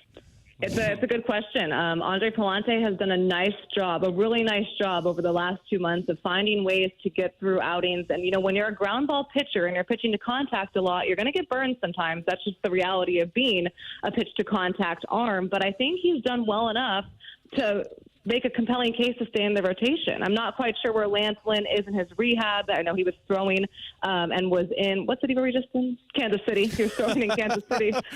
And he's still probably going to take at least one or two more weeks to be fully ready. And Steven Matz, the Cardinals are stretching out to be a starter as well. So I think Miles Mikolas is looking at, he needs to find a way to increase his performance over his next two starts. Otherwise, the Cardinals are facing a really difficult decision with him. And the thing about Miles that the Cardinals really like is his ability to take every start, and he has. That's who he is as a pitcher. He takes a lot of pride in it. The problem is that the starts just haven't been good, and he'll say that. He just has been hit a lot, and he's been hit hard. So for Miles, I think he's going to have to sit down with Dusty Blake going forward. Miles is a strike thrower. He makes his earning by being in the zone. The problem is that he's become so predictable in the zone that it's really easy for opposing hitters to do damage. So if you're Miles Mikolas, you got to figure out a way to get some chase. That's never really been a part of his game, but it's going to have to change something, because otherwise, when you start getting Lance Lynn or even Steven Matz back, you have some decisions to make with Miles. And you can live with what he did in August, where he's going 6 innings all but one game, and he at least got to the 6th inning against the Cubs in the one that was less than 6 innings. The problem is the last 2 starts, 4 innings apiece. At least got to get some innings out of him. Hey, Katie, we appreciate the time, especially coming off of breaking news. I know this is going to be a busy day for you. Enjoy this series against the Cincinnati Reds, certainly next weekend against the Dodgers, and we'll talk with you again next Monday here on BK and Ferrario. You got it, guys. We'll talk soon. Absolutely. That's Katie Woo joining us as she does each and every Monday on BK and Ferrario. You can read all of her great work. I would assume she's probably going to have a piece out, Alex, on the Jordan Walker call-up over on The Athletic, and follow her on Twitter at Katie J. Woo. I want to continue on with the Jordan Walker discussion on the other side, Alex. We'll push the Miles Mikolas discussion to 1:30. I am curious how you feel about going with a straight platoon for him, whether that's like a legit platoon where he's only playing against lefties, or if it becomes one where he plays like 3 times a week with maybe 1 start against a right-handed pitcher. How do you guys feel about that way to handle Jordan Walker when he's coming back up to the big league level? We'll talk about that coming up next here on 101 ESPN.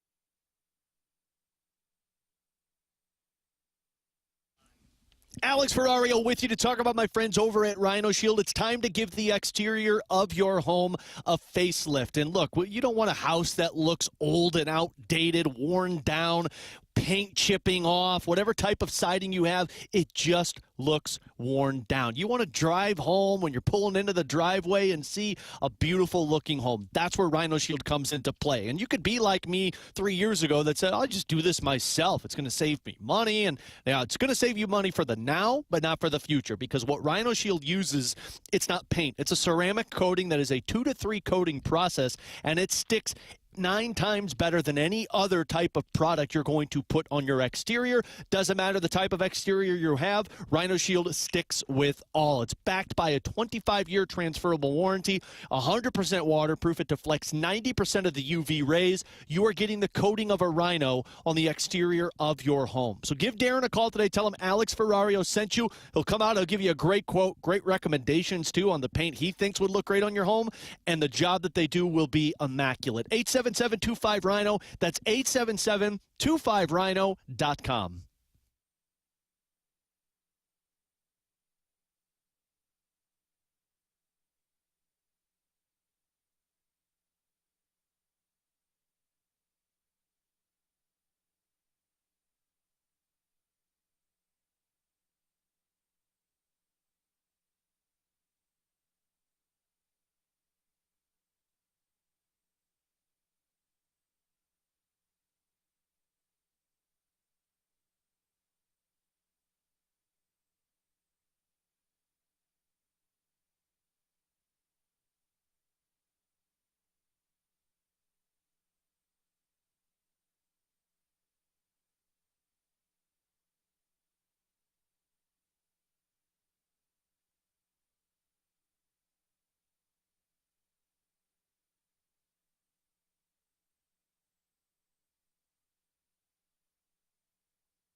So the Cardinals have some interesting decisions to make with their lineup now that Jordan Walker is back up to the big league level. With Alex Ferrario and Tanner Hendrickson, I'm Brandon Kiley. Alex, I think against lefties, it's pretty easy.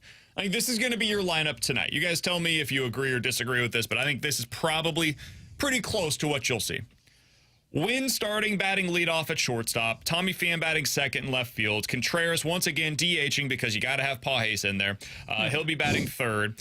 Arenado once again cleanup, and then you'll have Donnie as the first lefty in your lineup at second base, and then it's Goldie first base, Walker right field, Pages catching, and Scott in center field. I think that's your 1 through 9, and I think those are the players that certainly will be in it tonight against a lefty. Do you guys agree with that? Yeah, I think that sounds pretty good. Yeah, I would agree. That's pretty straightforward to me. Against righties is where it gets more interesting, and we won't see the answer to this until tomorrow. I will find it fascinating to see how Ollie plays the matchups once he gets to some of the right-handed relievers that are being deployed in this game against the Reds. That'll give us our first indication on kind of how he views those lefty bats. But against right-handed pitching, it gets a little more difficult. You're going to have Wynn in there, Burleson, Contreras, Arenado. I think those guys are everyday players. Same thing for Donovan and Goldie and Scott. I think those are your, 7. They're going to be out there pretty much no matter what right now. And then it basically comes down to Gorman, Nootbaar, Walker, and Tommy Pham for 2 spots in your lineup. Gorman, Nootbaar, Tommy Pham, and Jordan Walker. How would you approach that, Alex? And it could change day to day. That's probably going to be the case if we're being honest. But generally speaking, out of that group of 4, who would you be primarily giving the playing time to against righties? Pham, Gorman, Nootbaar, or Walker? Walker. You get 2 of them. You get 2 of them. Oh, I get 2 of them. So, honestly, Walker and Nootbaar, probably. But, I could hear the argument for Walker and Pham. Gorman, you're talking about the DH spot or second base if Donovan's going to move around. I don't really care about the other ones. That might sound a little too harsh. I think you don't care about Gorman, one, essentially. Yeah, I don't. You haven't mentioned. I think Nolan Gorman is pretty clear of who he is, and if you're in a do-or-die situation, I don't know if you can rely on Nolan Gorman to be in your lineup. I think I'm going to go with some other pieces right now, and I think the more important one is Jordan Walker. I don't like the fact that he's going to be used as a platoon bat. Let me ask you guys this. What's the future of Jordan Walker? Is it he's going to be a platoon bat for you? No. Because that's a disaster. Nolan Gorman's a platoon bat for you. He can only hit against righties, but you're not using him against lefties. You really haven't used him against lefties. You have a lot of platoon bats in this lineup. At some point, you're going to have to get somebody who can play no matter the lefty nor the righty. And I understand you're in the development stage, but you're also in the win now stage. You put yourself in this position. You put yourself in this position when you put Jordan Walker down in Memphis early on in the season, but you need Jordan Walker. So I am not here for the Jordan Walker is only going to play against lefties because we need Tommy Pham and Lars Nootbaar and all of these other guys in the lineup. Tommy Pham's not a part of your future. Jordan Walker is a part of your future. That dude should be playing every single day. You're also trying to make the playoffs. That's I get it. It is also, and I'm not going to say one thing previously and another thing today. The priority should be on winning these games. That has to be the number one priority is how do I win the baseball game today? But you know what? If Paul Goldschmidt and Nolan Arenado are going to continue to go out there in the lineup and struggle for you at the plate. To be fair, Arenado this year against right-handed pitching is 10% above league average offensively. Arenado's not the guy to point to because he's been much better lately, and on the season, he's a top 5 hitter on your team. And of the guys that are here, because Ivan Herrera's not here, and he's one of your top 4 hitters against right-handed pitching this season, I digress. He's hurt right now, so it's not even a conversation. But Nolan Arenado has the 4th best OPS among the players currently on the roster against righties. It's Burleson 1, Contreras 2, Donnie 3, and Arenado 4. So he's got to be out there. Goldie is the one, though, that you can make good an argument for. He's batting .215 this year against right-handed pitching. And maybe shame on me for not focusing more on the playoffs because, that is the important part right here. But, man, you're going to be competing for these playoffs again next year, the year after, the year after. And guess what? If Jordan Walker becomes a platoon bat for you, pardon my French, but you're screwed. Why I think it's hard this year against right-handed pitching, if you're looking at OPS plus, Nolan Gorman is at a 99. Jordan Walker on the season was a 38. But that's fake numbers because it doesn't include what he's done recently at AAA. He wasn't the same hitter. He's not the same hitter today that he was then. Tommy Pham is a 96. Nolan Gorman, I mentioned, and then Lars Nootbaar is 103. They're all like right at league average offensively. So it's not a numbers decision. It ultimately does become, what's your gut tell you? Yeah. And this is another thing that is going to be important, and Katie mentioned it. Got to go with the style of pitcher. Like, who succeeds against what style of righty? Who's better against velo? Who's better against a guy that's like sinker slider, right? What's the combination of pitches that a guy's going to be throwing at you who profiles better in those scenarios? So I think there's going to be some of that where it is a frustrating thing as a fan because you're going to be like, okay, one day it was these guys against a righty. The next day it's these guys against a righty. Why can't they have a consistent lineup? The answer might very simply be, well, this guy throws a four-seam up at 98, and then he's got a curveball and a sweeper, and the other guy is a sinker baller at 93 at the bottom of the zone, and then he's going to come with a traditional slider off of it. So it could have a lot to do with that, and that might be guiding their decisions because the actual production numbers against righties, there's not enough of a difference to really guide you in that regard. Yeah, and like right now, like the numbers say what you're talking about there. Right now, I want Gorman in the lineup because I think in the last week his swing has looked better. He hit 300 in a week stretch, and he had 2 doubles in that stretch. What that tells me is, okay, maybe Gorman's about to go through one of those heaters again. And the moment he cools off, well, guess what? Now he's back on the bench for you. I want to see Gorman in the lineup against right-handed pitching, and I want to see Donnie in the lineup against right-handed pitching on top of Jordan Walker in the lineup. So you'd have Gorman and Walker as your 2 out of that. Gorman, Newt, Walker, and Pham, you'd go with Gorman and Walker. Yeah, Newt and Pham would be on the bench for me. So you're looking for damage. Yeah, I think Tommy Pham is best suited in his role of, you know what, to your point on some of those pitchers, the way that Katie described that is it almost sounds like he's kind of in the Albert role from when he first got here. He's going to start against lefties, and maybe like soft-throwing righties might be the role for That's Tommy why Pham. you acquired him. Yeah. You acquired him for that role. Now he's playing in his role. Nootbaar's a guy that's got to go out there and earn his playing time because Nootbaar has not played well since the All-Star break. Hasn't really done a lot for the Cardinals in the last month. You want to talk about feel, going by your gut? My gut tells me Lars Nootbaar's the 4th outfielder right now. And we talked about this last week. They're never going to do it, but if they really want to open up options for themselves, Paul Goldschmidt's a platoon bat right now. Paul Goldschmidt, if you don't have him start at first base against right-handed pitching, suddenly things get a little bit easier. That's the way to do it. You've got Burleson at first base now. You can also now put like Nootbaar or Pham at DH, depending on what the matchup is you want. You've got Donnie that can play left. Newt's better defensively. Sure. But you can also now have Gorman and Donovan in the lineup as well. Like all of a sudden, those options that you told me of those players, I can get 2 of 4. Well, now I can get 3 of 4. If you start to operate by the numbers and say, hey, at this point in his career, Paul Goldschmidt is best suited as a platoon bat. All right, so when they're not doing that, because they're not doing that.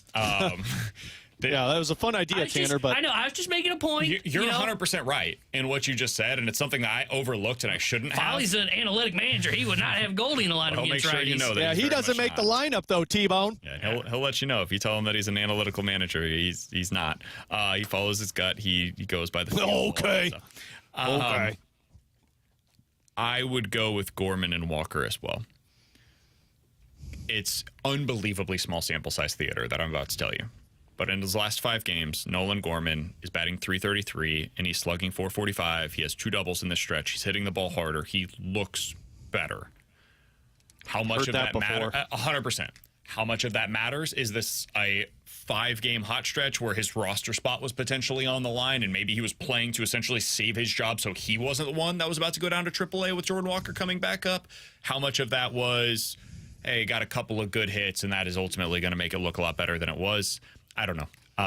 But I want to find out because if this is something where he's heating up and it's real, I don't want to have his butt on the bench against right-handed pitchers in the midst of him potentially going on a hot streak and being able to carry my offense for a 3-week stretch when I'm going up against some of the hardest teams on my schedule. I'm going to have to slug, baby, slug to get through this. The formula for the postseason is the formula for the next 3 weeks. I need to see what that looks like with Nolan Gorman as a significant part of my roster and going up against right-handed pitching. He's batting 8th for me.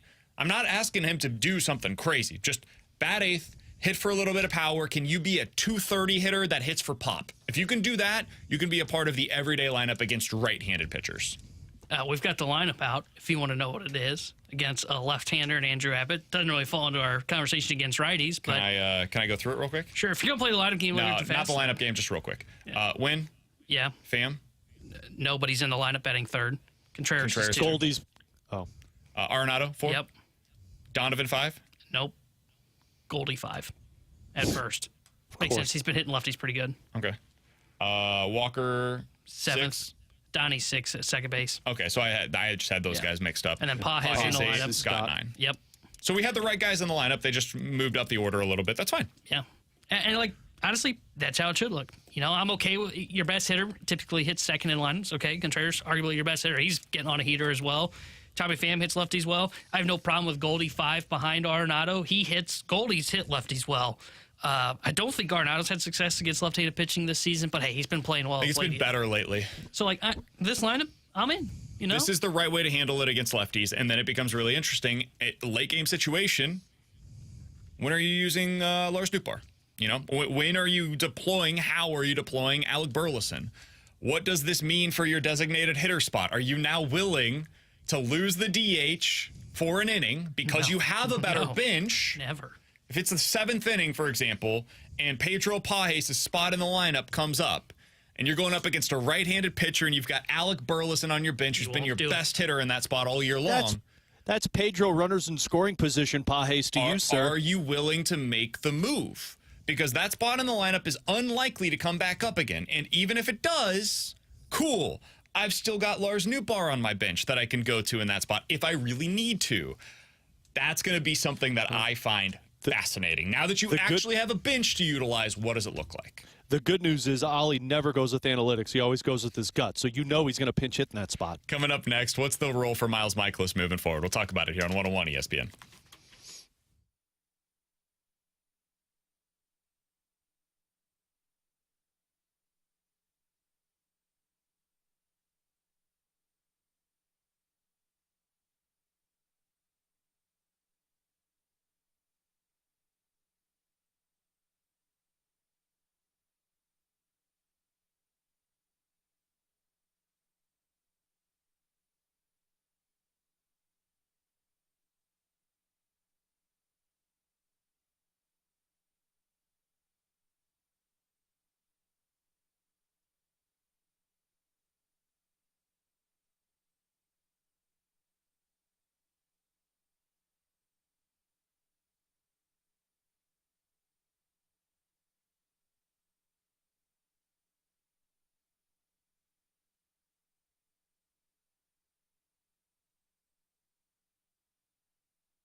Terry Hendricks Near Day Sports Center update brought to you by Saliga Heating and Cooling. The Cardinals will be back in action tonight as they start a 3-game set at the Cincinnati Reds. 5:40 will be first pitch. Sonny Gray will be on the mound for St. Louis. And the Cardinals recalled Jordan Walker today from Memphis as they placed infielder Matt Carpenter on the 10-day IL due to a lower back strain. The Sports Center update is brought to you by Saliga Heating and Cooling, an independent American Standard heating and air conditioning dealer.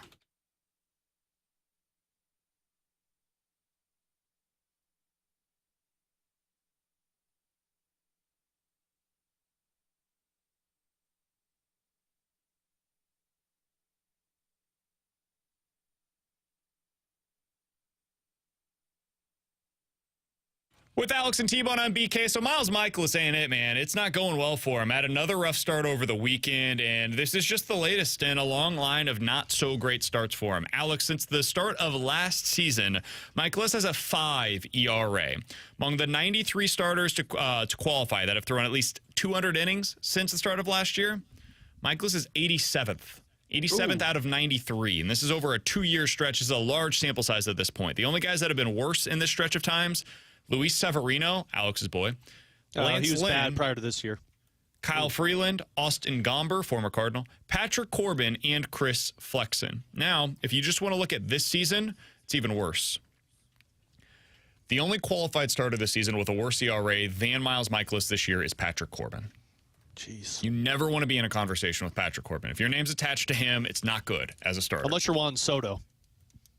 Then I suppose. Get traded and you get a good deal. Never mind. It's fine. Only Corbin and Zach Littell have worse batting averages allowed on the season than Miles Mikolas. Alex, I got to fess up. I came into the season, and Alex said all offseason, if Miles Mikolas is your number 2 starter, you've got a problem. He can't be your number 2 starter. That's a huge issue for the Cardinals right now. And I said, well, why can't Miles Mikolas be what he was 2 years ago? Because last year was a weird year. It was the first year where they had the no shift rule and everything. It really affected him.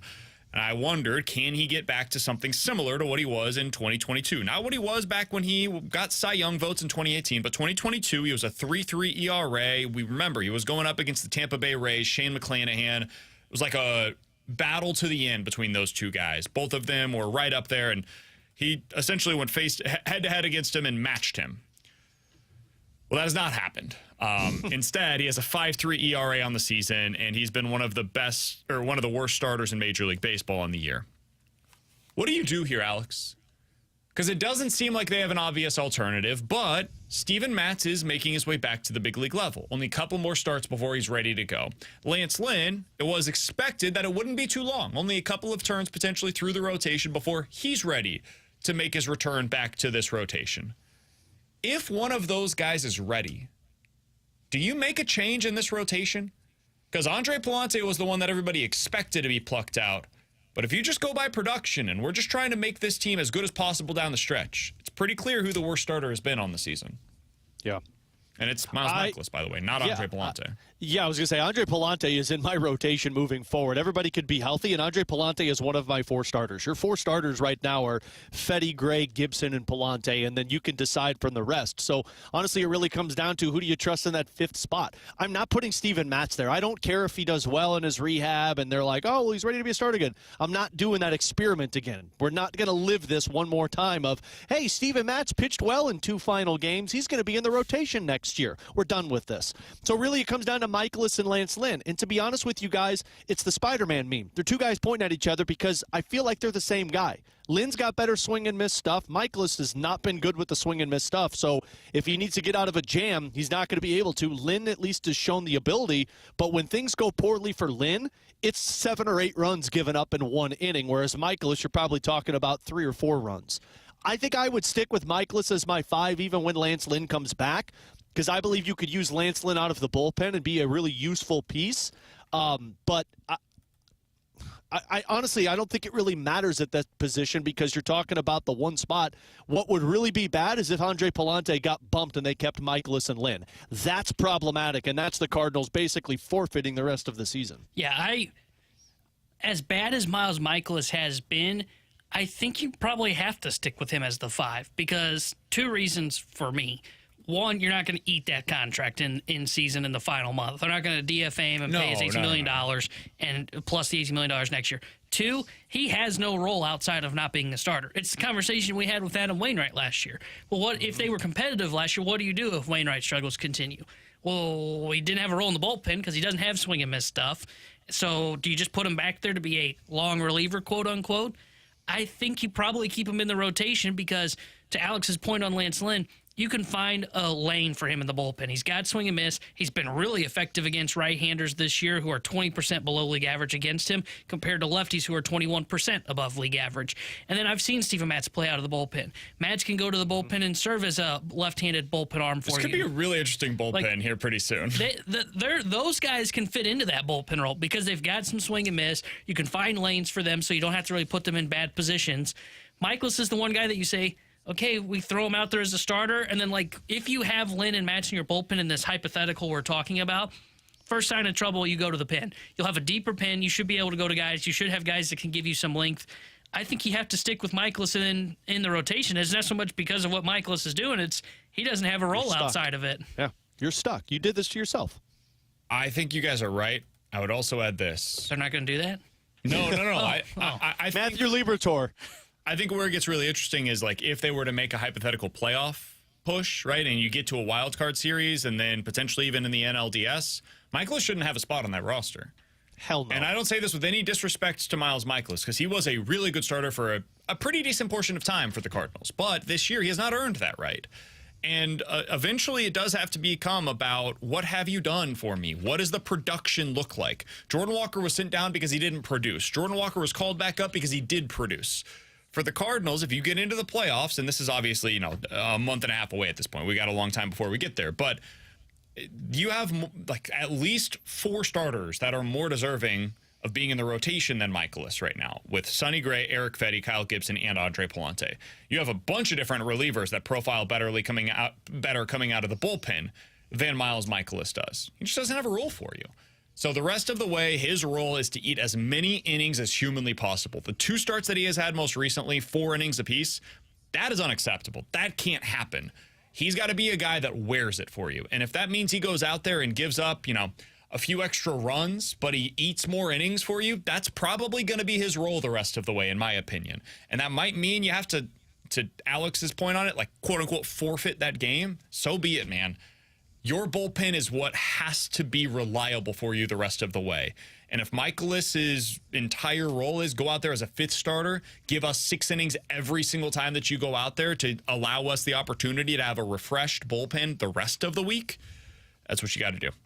So that's how I think they should probably handle it.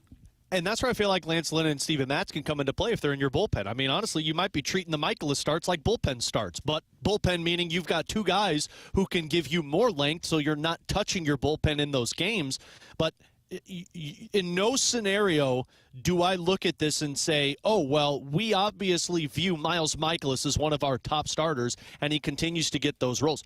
Andre Palante has Wally pipped you. So there's no more opportunity of Miles Mikolas continuing to go out there and the guy that you rely on in big situations. There are 4 guys that are better than Miles Mikolas right now, and really it comes down to you're a one-trick pony for us, and so you're going to have to do what we need you to do until we get to the postseason. Final thing on this, we'll get to the rewind on the other side, get back to the big story here in St. Louis that Jordan Walker is coming up to the big league club for tonight. Going to be in the starting lineup as expected against Abbott for Cincinnati. This offseason, the plan should be for the Cardinals to find a taker for Miles Mikolas and to move off as much of that money from his contract as humanly possible. That's probably not the entirety of it, potentially, but for Mikolas, that doesn't mean you have to end up somebody taking on the entire contract. It's, I think, $18 million next year, if I'm not mistaken. But you got to move off as much of that as you possibly can. And that might mean like $12 million because he probably has a similar type of market this offseason like the Mike Leake deal. Yeah, similar market to what probably kind of gets Kyle Gibson, Lance Lynn, that kind of market. Innings eaters, 5 starters at this point in their careers, 1-year deal. That's what he would be on for another team. He has value to somebody else. The value just isn't here because you have Michael McGreevy, you have Andre Palante, you have internal options that can give you his production at 1/20th of the cost now. Yep. And that's what the Cardinals should be thinking about going into the offseason. I don't see that happening because the Cardinals, in my opinion, are going to look at him like Lance Lynn next year. You're going to be the guy that just goes out there and eats innings for us. And unfortunately, it's going to be really ugly when you have to eat those innings because you can't stay competitive in most starts. He's Alex. That's T-Bone on BK. We'll hit the rewind coming up next here on 101 ESPN.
Hey, now's your chance to win a 4-pack of tickets to next Tuesday night's Budweiser Bash. It's the Cardinals versus the Brewers, the series that's going to get the Cardinals right back into things in the NL Central. Budweiser Bash game features a limited edition Woody Williams bobblehead. Text in right now, 314-399-9646.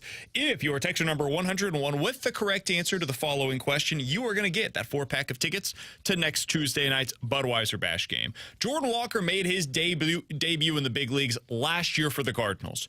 Who did he make it against? Who was the team that Jordan Walker made his big league debut against last year? If you're texture number 101 with a correct answer, you are getting that 4-pack of tickets to next Tuesday night's Budweiser Bash. Alex, to finish things out today here on the show, let's talk a little bit more about Jordan Walker returning to the big league club. Expected to be in the lineup tonight. He is going to be batting against Andrew Abbott, the lefty starter for the Reds. What are you anticipating for Jordan Walker this time around? What are you looking for from Jordan Walker? Confidence in the batter's box. I think that's going to be the biggest thing. You know, recognizing certain pitches that he can do damage to and setting off of other ones. I mean, we've heard now that he's started to adapt a little bit better. He's starting to get a preference. Those low and away sliders are the ones that seem to really get Jordan Walker. But to me, I'm going to be watching a little bit of body language, but just to see the approach, because I think if you see a confident Jordan Walker, then success is going to follow. Because prior to that, you could tell that those at-bats, he wasn't confident before he was sent down to Memphis. So that's going to be the big thing. Expectations, I'm expecting him to carry over what he's been doing in Memphis, because to me, confidence is a massive thing to hold on to, and he has been one of the hottest hitters in AAA. So for Jordan Walker, I'm expecting some of that to carry over into tonight at the Great American Small Park. Yeah, I agree with can he lay off that slider low and away. You're not going to see that probably against Abbott, but we'll see when they go to their bullpen. Well, yeah, laying off a sweeper, kind of coming in against from a lefty. The other thing for me is he driving the baseball. I mean, you saw it last time through with the Cardinals. He was getting on top of the baseball a ton, hitting ground balls. He can hit ground balls, but they can't be just not hit hard at all. Even though Walker got sent down last year for putting the ball on the ground, he was crushing the baseball. He's got to hit it hard. He's got to drive it. Doesn't have to be a home run hitter, but can he be kind of gap to gap? Can he be that guy that's getting extra base hits, carrying over that momentum from Memphis? That's what I'm going to be looking for, and that's when you know if it is translating from the AAA level up to the big league level. Yeah, I'll be curious to see what it looks like. 4-seam fastball up is the primary pitch for Andrew Abbott. Can he do damage against that? And if you can, dude, in that ballpark, you can send it a mile away. And he's been doing a lot of damage lately. I'll go ahead and make my pick right now because I know the Fast Lane's going to do theirs later for their home run. I'll be curious to see if anybody on their show, I bet you somebody will, picks him. I think Walker gets one tonight. He gets into one in his return to the big league level at that ballpark against this pitcher, that style of pitcher as well, left-handed. I think Jordan Walker's going to get into one tonight. Yep. And I'm looking forward to that moment. So I think he has a multi-hit game. So 0 for 4 with 3 strikeouts, and we get to see the fan base things on fire. He's not starting tomorrow. tomorrow anyways. Oh, that's true. So well, that's true. So it's not like he's going out there being like, am I going to be in the lineup tomorrow? No, you're not. No, you're not. Ollie trusts his gut. Marmol will go 4 for 4 with 2 home runs, but a righty's on the mound. Sorry, we got to sit him again. It'll be interesting to see how they deploy their bench late in the game as well. Certainly be paying attention to that because this is the first opportunity in quite a while that the Cardinals have real damage coming off of the bench. You've got Nolan Gorman and Lars Nootbaar available tonight. Depending on what happens, they've got a couple of right-handed fireballers that could come into the game in the late innings. You should deploy them at a certain point tonight. I'll be curious to see how Ollie Marmol goes about doing exactly that. If you guys missed anything from today's show, be sure to check it out on the podcast page, 101ESPN.com, and the free 101 ESPN app is where you go to find it. It's all presented by Dobbs Tire and Auto Centers. You guys can also check out the Blues and Brews. It's the second annual edition of that Friday evening, September the 20th. It'll take place at Anheuser-Busch Brewery. Get fired up for this year's Blues season. Appearances by Blues players, alumni, food trucks, giveaways, and so much more. Tickets just $20 and on sale right now at 101ESPN.com. Great to have Alex Ferrario back in with us today. He's going to be back in for the rest of the week. I'm out on Thursday and Friday, but you got 2 more days with me, so don't fret. T-Bone doing a fantastic job as always as well. We will talk to you guys tomorrow at 11 a.m. breaking down Jordan Walker's 2-homer performance tonight. Tomorrow on 101 ESPN.